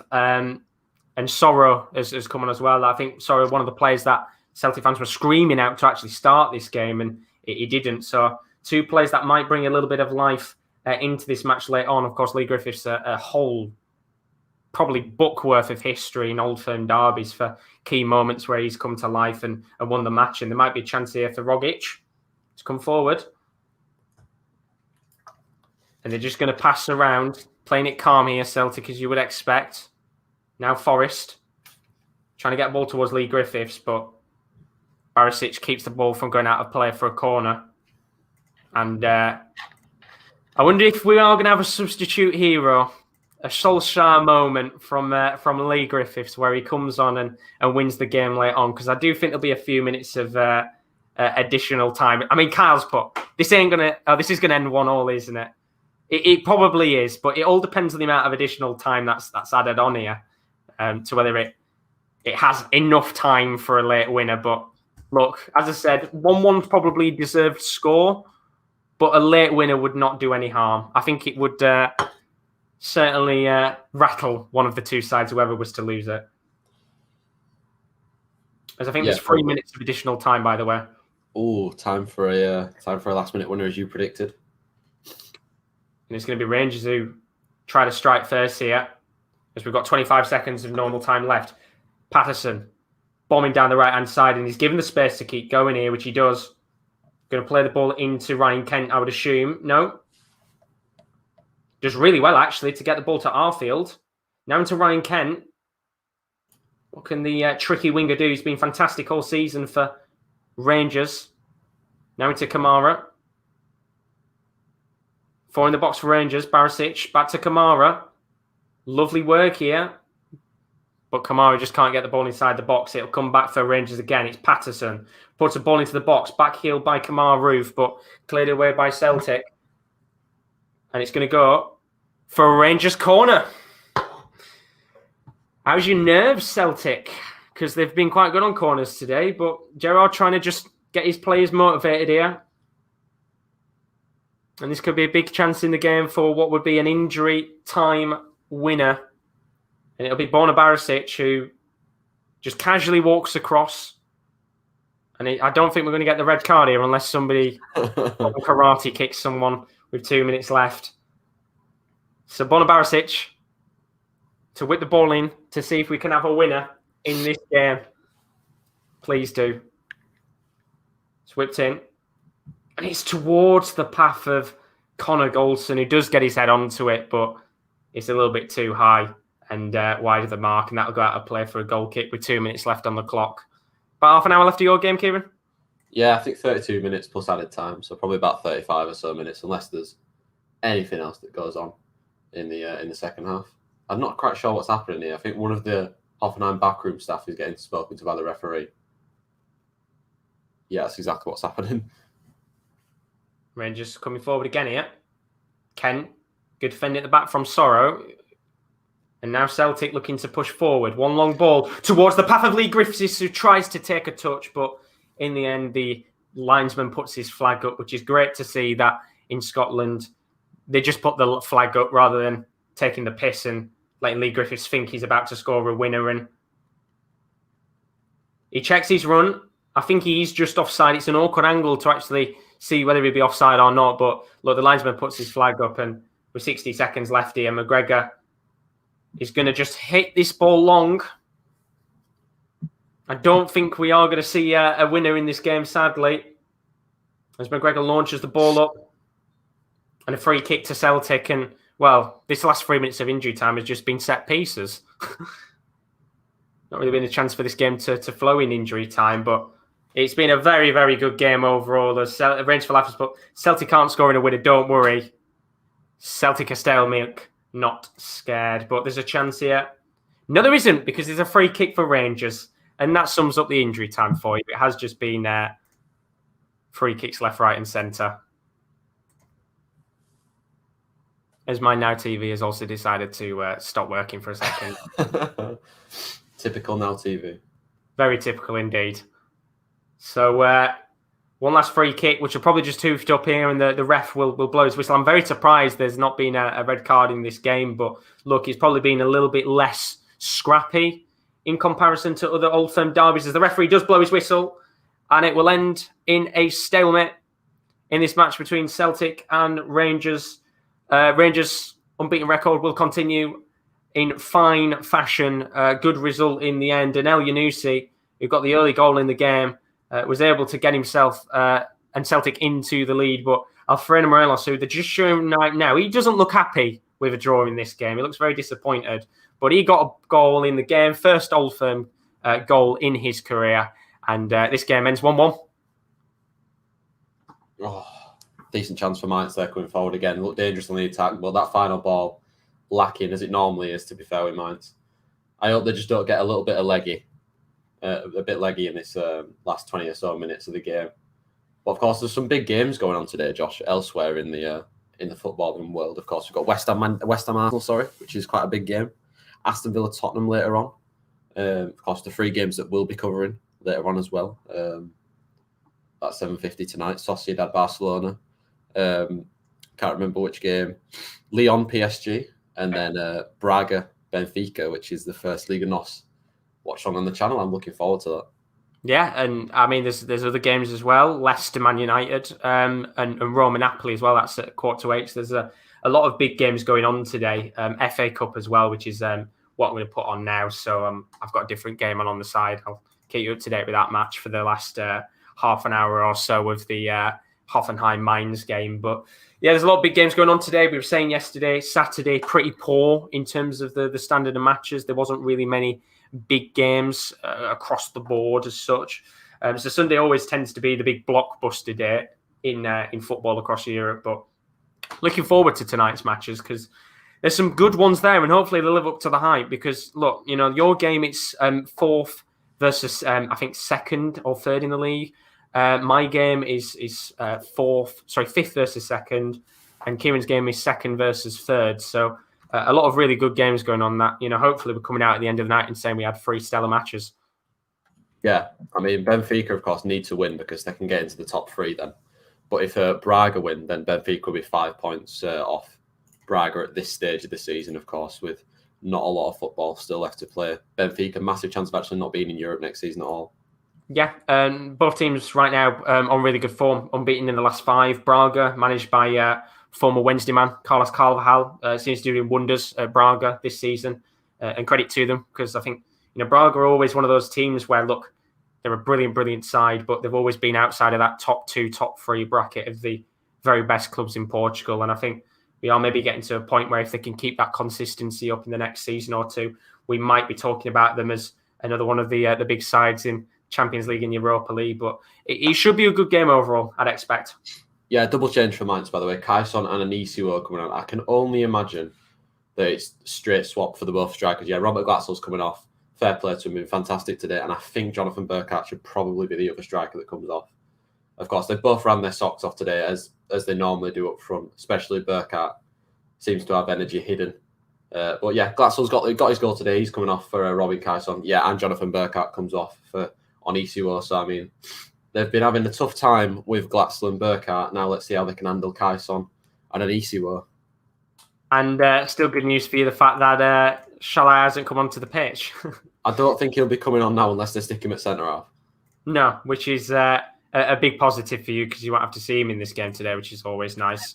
Not exactly being the best player for him, has he? But I've just put Sheffield United Chelsea on, so if anything goes on in this match, I'll keep you up to date. But 2-1, of course, not really lived up in terms of goals yet from what we expected in the match. But you don't really care, do you? You just want to go and get the 2-1 victory and get out of there and take the 3 points. Yeah, like I said, I'll take a scrappy 2-1, 0 goals in the second half, get a win because it's such a massive win. I think also Hoffenheim made a sub in that cluster of substitutes there. I'm not actually quite sure who that is, who's come off, but I think Seb Rudy's also coming off. Munis de Burry's on. So here we go. The prophecy will be fulfilled, I'm pretty sure. I think Robert Skov's also come off. And I'll just tell you who's come off. Just give me 1 second. Let me have a look who's come off here. So Rudy and John came off. Goal already? Yep, goal in the game between Chelsea and Sheffield United. And it's a goal for Chelsea. And it's very unlucky for Jack O'Connell, who just gets a slight touch of the ball. I think it was a long-range effort taken on from Ben Chilwell. It was hit across the ground. And I think it's Ollie Norwood actually that gets a touch in the end. It comes off his foot and into the back of the net. And to be honest, there's not much Norwood could do there. But 23 minutes in, Chelsea 1-0 up, and it took me to go in there and actually get him to score. So 1-0 Chelsea. Mine's up to 14th if they win this game, Josh. How massive are 3 points that is? Humongous. I mean, look, we said at the end of the day, the way that the league is for the rest of the season, they've got some big games coming up. Let's not forget, next week, they've got Armenia. So if they can win that match, they go up to 27 points, which could actually put them with a little bit of a gap between themselves and the rest of the pack. But look, the fixtures that Mainz have got next, if they can win their next 3 fixtures, in my opinion, they should realistically be out of the relegation zone, all depending on what happens, because the matches after that are insanely tough. I mean, of course, they've got Armenia when they come back after the international break, which is on the 3rd of April. After that, they've also got relegation battle in Cologne. And then after that, they've got Hertha. So realistically, the 3 games they've got to look at and think, we need to try and win all 3 of them. and get 9 points on the board, because after that, they've got to face Werder, Bayern, Frankfurt, Dortmund, and the last game of the season, Wolfsburg. You can't see them realistically picking up any points in those games. But if they can get themselves 9 points on the board, come out with 33 points, you would expect them to be safe. I mean, as well, you've got to think about how many points the teams beneath them can pick up as well. Of course, there's Schalke are dead and buried, of course. Their chairman resigned today, so they're dead and buried. They're going to be in Bundesliga 2 next year. And it's just a question of who's joining them. At the moment, it looks probably most likely to be either Bielefeld or Hertha Berlin at this point. Cologne's still down there, of course. Mainz are not safe yet, but I'm not going to say that Mainz get relegated because hooks into the box, and I'm not really sure why he's taking a touch. Dominic caught it on the volley. Played away Barrero, it's on the volley, and it's just a few yards wide. But yeah, I don't think Mainz are done dusted yet. I think it'll be a case of what happened last season. It might be that they use those 3 matches and get themselves the confidence and the spirit to go out there and get the results to keep them up. I mean, Hertha, it would be sad to see them go down just because I said before, I think they're the West Ham of the Bundesliga. How West Ham were down there at one point and you looked at their squad and you were sat there thinking, well, how can players like Felipe Anderson and Haller as such go down? I think they've got a similar situation, which for me is going to be tough because if they go down, they will get raided. They will get absolutely raided. They'll lose Cunha, they'll lose Luka Bacchio, they'll lose Stark. They will not have the same team as what they did in the Bundesliga because they will just lose half of the players, if I'm being honest with you. But it'd be a shame to see them go down because they've spent a hell of a lot of money, but it does prove that spending money doesn't always mean you're going to go out there and get success.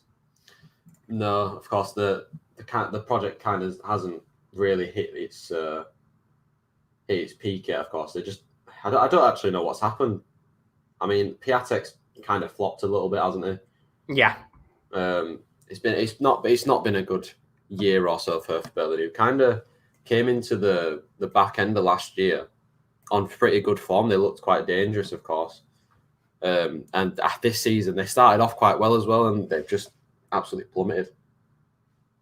Yeah, it's a shame because they are a very, very good team overall. I do like watching them. I think they are, at points when they're on the very best, they're entertaining. They've got great players that can score, but right now they're just a team lacking confidence. And, I'm looking at the games that Hertha have got left this season. They've got quite an interesting run. They've not got to play any of the real big sides in the league. None of the top 6.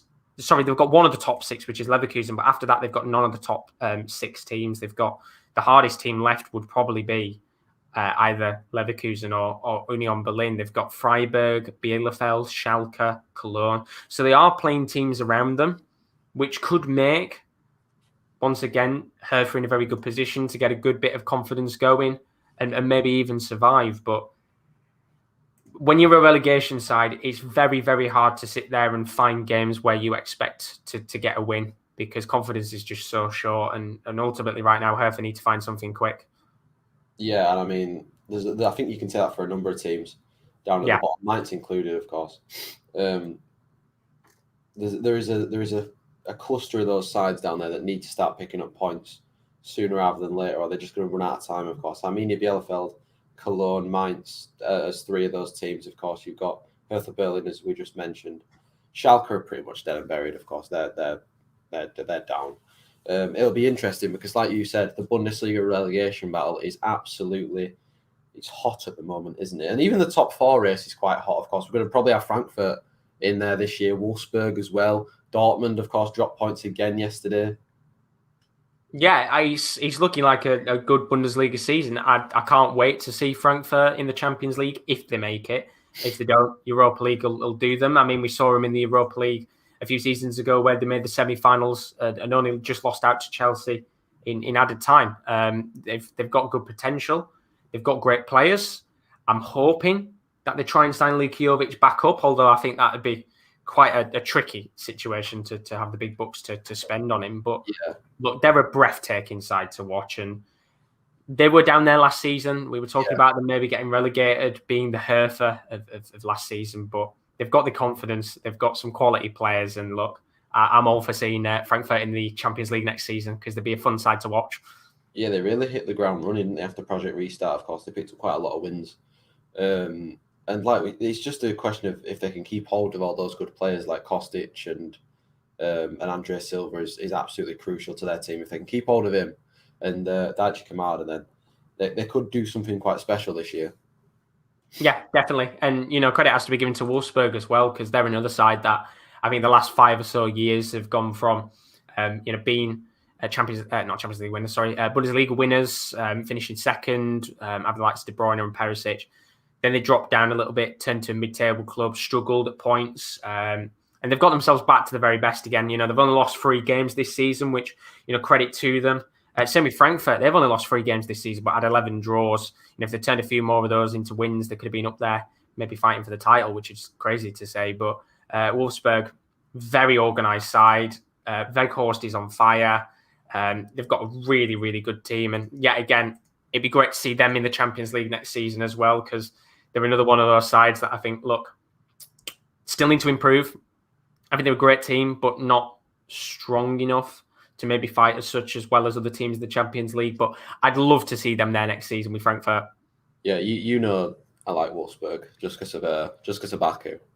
But like you said, it'd be tough I think it'd be tough for both sides in the Champions League, Frankfurt and Wolfsburg. But like you said, they're both very well drilled and they score a lot of goals.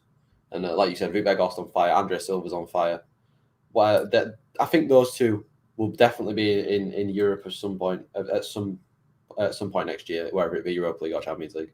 But fair play to them because they've been 2 breaths of fresh air in the Bundesliga this season. Of course, Leverkusen, Gladbach, Dortmund kind of fought off the pace a little bit this season, and those 2 teams have taken advantage of that.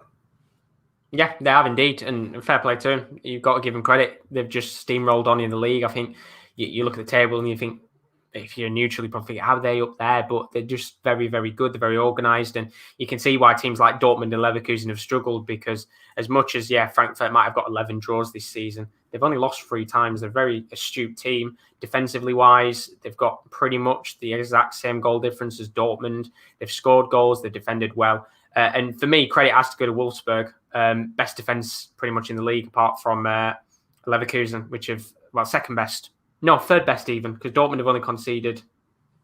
No, I'm looking at the goal difference. I'm completely wrong. Let me backtrack. I was right. Yeah, they've got the second best defence in the league. I thought I was right. I was looking at the wrong section. Only 22 goals conceded, Wolfsburg, and Lacroix and Brooks at the back. You look at that back line, you think, fucking hell, that's quite a weak back line on paper, but they've been brilliant this season. And, of course, Mbabu and Baku as well. Chance, Onisiwo's through. Onisiwo against the goalkeeper, squares it to Kaison, takes a touch, shoots, blocked.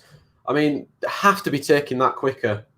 Either of them, really. I mean, it's their first real chance since they've come on. Onisiwo just took a very heavy touch, and Kaison kind of snapped at the shot instead of taking like a proper touch of the ball. But a massive chance there for Mainz to kill the game off. Yeah, big chance. And you need to kill the game off. It's one of those situations where 2-1 is a decent scoreline, but we've still about, 10 or 15 minutes left of the game, I'm guessing? Yeah, 15 minutes left. 15 minutes left. Go out there, get a third goal in the match, kill the game off, and you'll be coming away with the 3 points, no doubt. Because Hoffenheim this season, as we said, they've struggled at the back. They've not scored as many goals as they should do with Kramaric at top and Bibu. But look, Mainz slowly crawling the way towards a victory, but they need to keep defensively organised at the back, because we've seen it before in the past. A lot of games in the Bundesliga have had late winners and late equalisers, and Mainz don't want to be part of that bracket again, because I think they've had a few times in the past where they've had goals conceded late on, and it's just ended with disappointment, hasn't it? Yeah, there's also going to be a double change for Hoffenheim. Jorginho Rutter and Stefan Posch have come on for Chris Richards and Sami Sekou. So they're going for it, Hoffenheim, of course. They've got to go for it now, because they've not really got anything to lose. Try and get a point, or possibly more if they can score quite soon. But Bauman's just booted the ball out of play. That's not a very good start. So no, not at all. And, look, they are probably, I'd assume, Mainz are one of the highest scoring teams in the last 10 minutes of the Bundesliga. I mean, they've had so many games this season where they've had late winning goals. They had a winner against Gladbach when Stoger scored, an equalising goal against Leverkusen. That was a bonkers game where Leverkusen were 2-0 up, and Mainz incredibly came back to draw 2-2 with 3 goals in the space of 3 minutes. There was the winning goal from Robin Keijsen against Freiburg in the 84th minute last week. So they've got a tendency to score late goals, and you kind of want them to score another late goal in this match because it will put you in a better position. Yeah, kill the game off as soon as you can, really, because Hoffenheim, of course, they've got the players on the pitch now that can cause the problems. Yeah, exactly. They've got great players, and all it takes is one chance for Kramaric, who has been, not been the best of form. I think he's been a little bit disappointing this season for Hoffenheim. Should have done much better with the quality of player that they've got, but he can turn up at any point. As you said earlier in the stream, that last game against Dortmund at the end of the season when he scored 3 or 4 goals was absolutely ludicrous. He will have a point this season where he might score a few again, but I think maybe Hoffenheim in a very similar situation, just lacking a bit of confidence. Yeah, I think this game was always going to be one of those games where whoever came out on the winning side is going to take a lot of confidence from it, because Hoffenheim, of course, they need to get back to winning ways to, as we said, get into that Europa Conference battle. And Mainz, of course, will take massive confidence from this game, because Hoffenheim are a hard team to beat, of course. I know they're not on the best of form and they're chipping goals for fun at the moment, but Mainz have taken advantage of that well and got a much needed win at this moment. But still 12 minutes plus added time left. I'm not going to start counting my chickens yet. No, definitely don't. You know what the Bundesliga is like. It always brings up some special moments late on in matches. But, this Chelsea-Sheffield United game is pretty much all Chelsea, isn't it, really? Not really much Sheffield United are doing right now, as you'd expect. Chelsea dominating the match. United pretty much just waiting for any chances to come on the counter-attack. It's a real shame for Sheffield United because, look, they've not had a great season and they're going to go down with a whimper, pretty much like Schalke are. Yeah, I think that's exactly the way we expected the match to go, to be fair, though, wasn't it? Yeah, look, it'd be incredible if Sheffield United made the semi-finals and knocked Chelsea out. It'd be quite a shock at the end of the day. And all they can do is maybe hope that 1 or 2 moments in the match, Chelsea switch off and there's an opportunity for like some McGoldrick and McBurney up top. But as I've said in the past, you've only got to look at this United team. Some of these players were playing in League One a few years ago. Credit to Wilder for what he did. But it was funny because that game against Leicester last week, Wilder never had a game where he conceded more than, I think, 4 or 5 goals. And the first game he leaves, Sheffield United concede 5. So it just shows you how Wilder was a pretty decent manager. It's a lovely free kick by St. Just. It's a weird one for Sheffield United, of course. A little bit of a messy season all around, really, hasn't it? Yeah, he's been a big mess, and I think a lot of that has to go down to the owners. I think the owners have been awful at points, and I understand the gripes and moans that Wilder had in these situations where he felt like he wasn't backed. And look, I don't think he was backed. You want to look at the January window. He wanted Lingard, didn't get him. He wanted Ollie Watkins in the summer. He went to Villa, but it's lovely one too. Whoa! I just couldn't get the finish off. Sorry, Josh. No, it's all good. Oh, what a chance! What a chance! But they're the situations, isn't it, in the match where he's got to put the ball in the back of the net because he's not really an often goal scorer, is he, in ECO? He probably gets you maybe 5-6 goals a season. Yeah. He's a very hard worker. Pretty much like all the Mainz strikers are, to be fair. They're very hard workers. They chase the ball for fun. But none of them score a lot of goals apart from, of course, Mateta, who scored 13, 14 goals last season, which is actually crucial for Mainz staying up. I think Burkhardt's only ever scored 2 goals for Mainz. I know he's young. He's only played a year and a half for Mainz. Keijsen, of course, not a natural striker, probably more of a cam, but he scores quite a few goals. But, of course, this season he's been injured.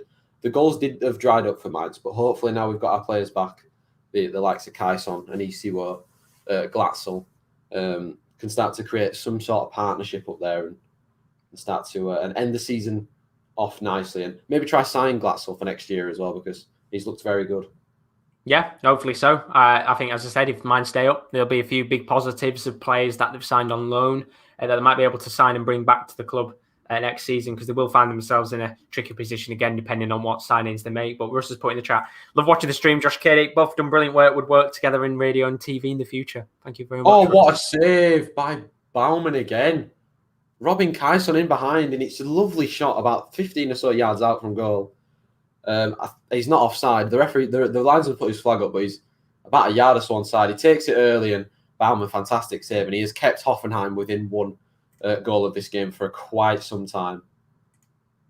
Fair play, fair play. It's going to be tricky, isn't it, for him? I mean, look, Hoffenheim, they have got a quality keeper, Baumann. I'm interested, actually. I'm pretty sure he's had 1 or 2 caps at international level. But the thing is, because Germany, they've got so many good keepers, he's never really had a chance. In fact, I'm saying that he's never actually played for the German international side. He's played at them for under 21 level, but he's a very good keeper. And Hoffenheim probably run the risk of, depending on what happens this season, maybe losing a player of his quality. Because round about. How has he missed? How has it not gone in? Jerry St. Just, I'm pretty sure he's got all the goal to aim at the back stick, and he sticks it over the crossbar.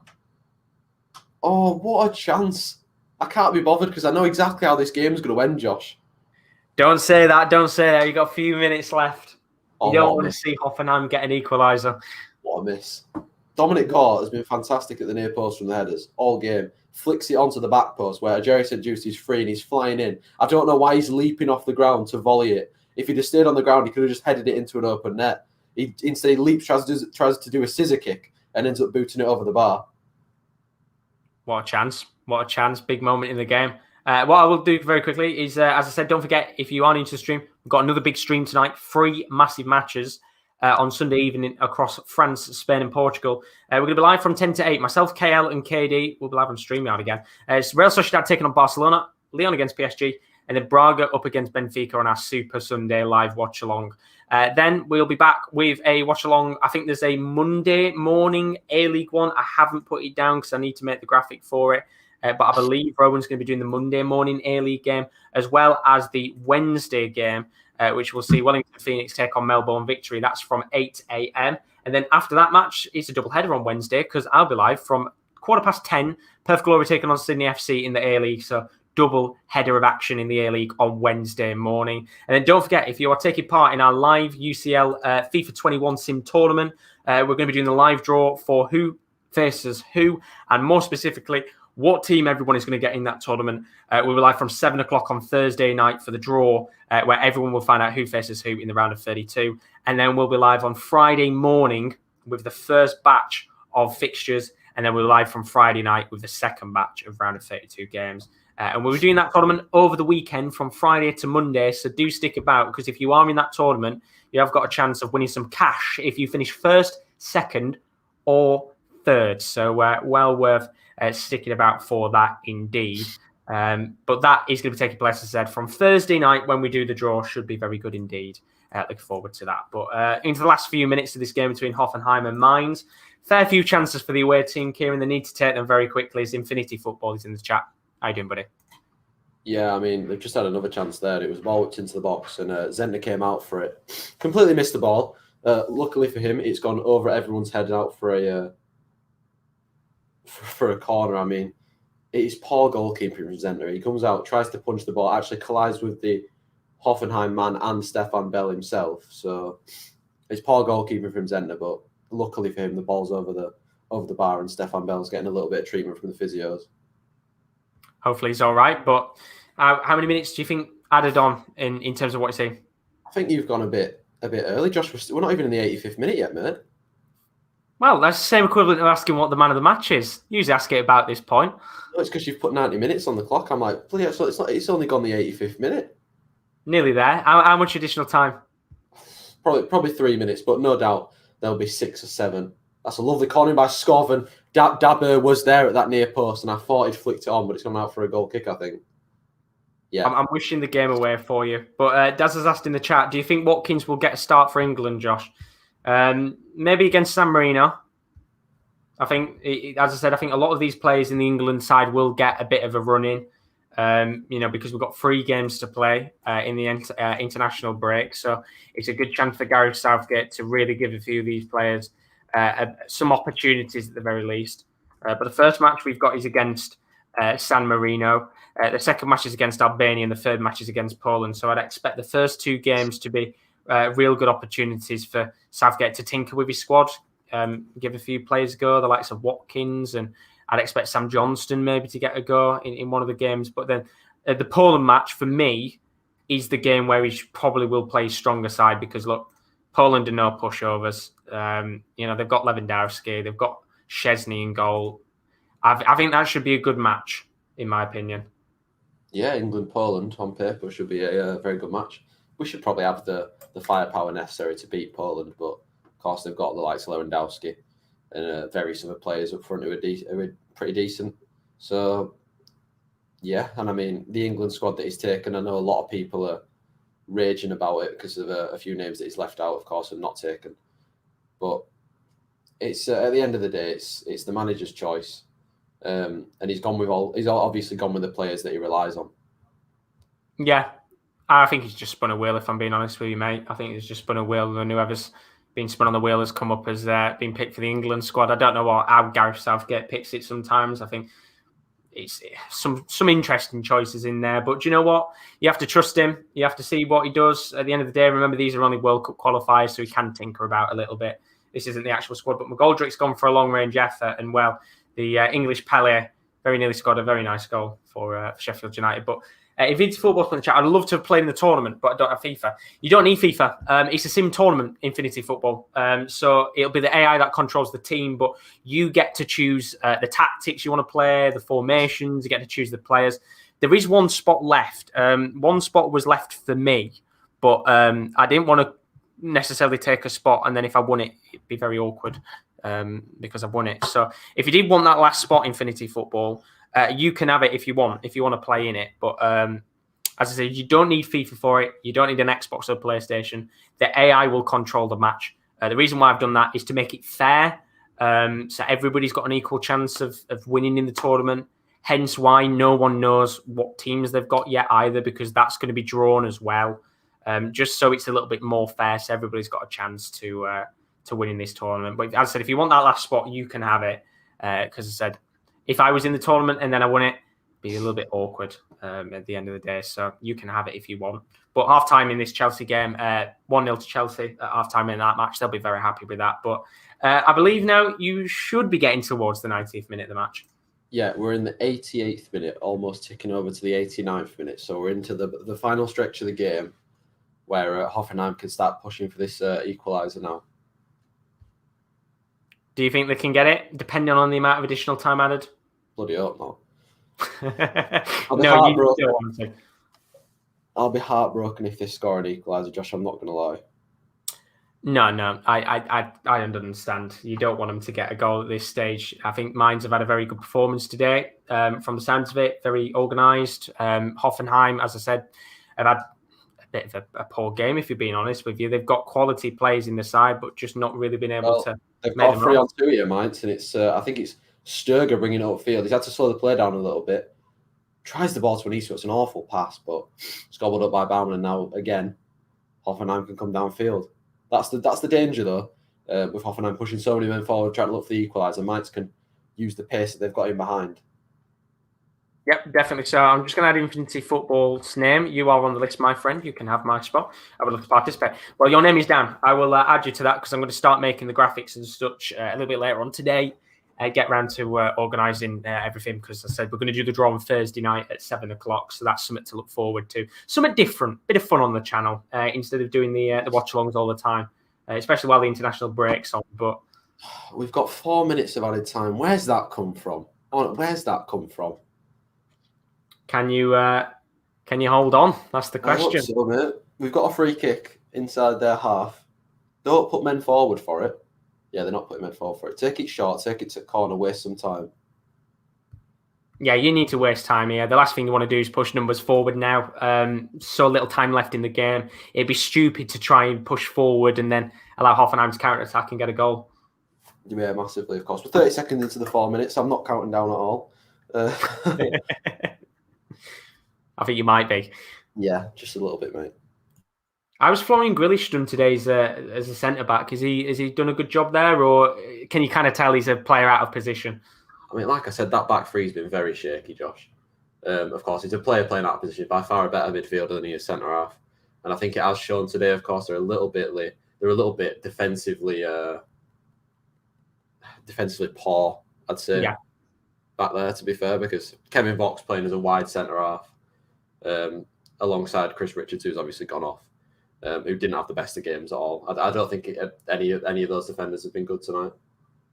No, and fair play to Mainz. They've come into this game with confidence. Oh my God, what is he doing? Oh my God, they've given the ball away. No, they've given the ball away. Oh, well done, Brzezinski. I mean, it was a massive chance for Hoffenheim to come on the counter, and I think someone took a heavy touch in there, and Brzezinski blasted it out of play for a throw-in. What I was going to say before, like, they're coming into this game with confidence. That draw against Schalke, the win against Freiburg. They're a team who are on form, and as I said, look, every point that they can get now is vital at this stage of the season, considering they've got probably, when I've looked down the table of the teams, Mainz do have the hardest run of the season left. A lot of the teams around them have got a couple of the mid-table sides and are coming up against each other. So Mainz do have the last 4 games of the season, the toughest games I think anybody's got in the league. So they've got to pick up their points nice and early. And I'd be interested to see whether Hoffenheim get dragged down into that bracket, and even likes of Werder and Augsburg, because they're a couple of points ahead of the rest of the pack. But if Cologne and Arminia and Mainz start picking up a few more points here and there, and Augsburg and Werder keep losing games, they might actually find themselves dragged into it at the end. Yeah, they could be, but it was a really good opportunity for Hoffenheim there. They had a free kick, which was the good opportunity, but it was a poor delivery in by Grilic, who we just talked about, straight into the hands of Zenta. 1 minute and 20 seconds left. No funny business now, lads. Just, oh my God, that is an awful kick by Zenta. Straight to the Hoffenheim player in the middle of the park. Ball up top, headed away by Bell. And like you say, no funny business. You don't want them just messing about now. It's simple football for the last 2 minutes, isn't it? Niakate's headed it out of play. I think it's going to go for a throw-in on the right-hand side with 1 minute left for Hoffenheim. Nail-biting moments. A long throw by Kaderabek. Here it comes into the area. It's nodded on and into Zenta's hands. Dive on it, lad. Stay with the ball. You've got 45 seconds left. Should be a big win. And fair play to Mainz. They deserve it from the sounds of it. I mean, yeah, second half, I don't think Hoffenheim had a shot on target.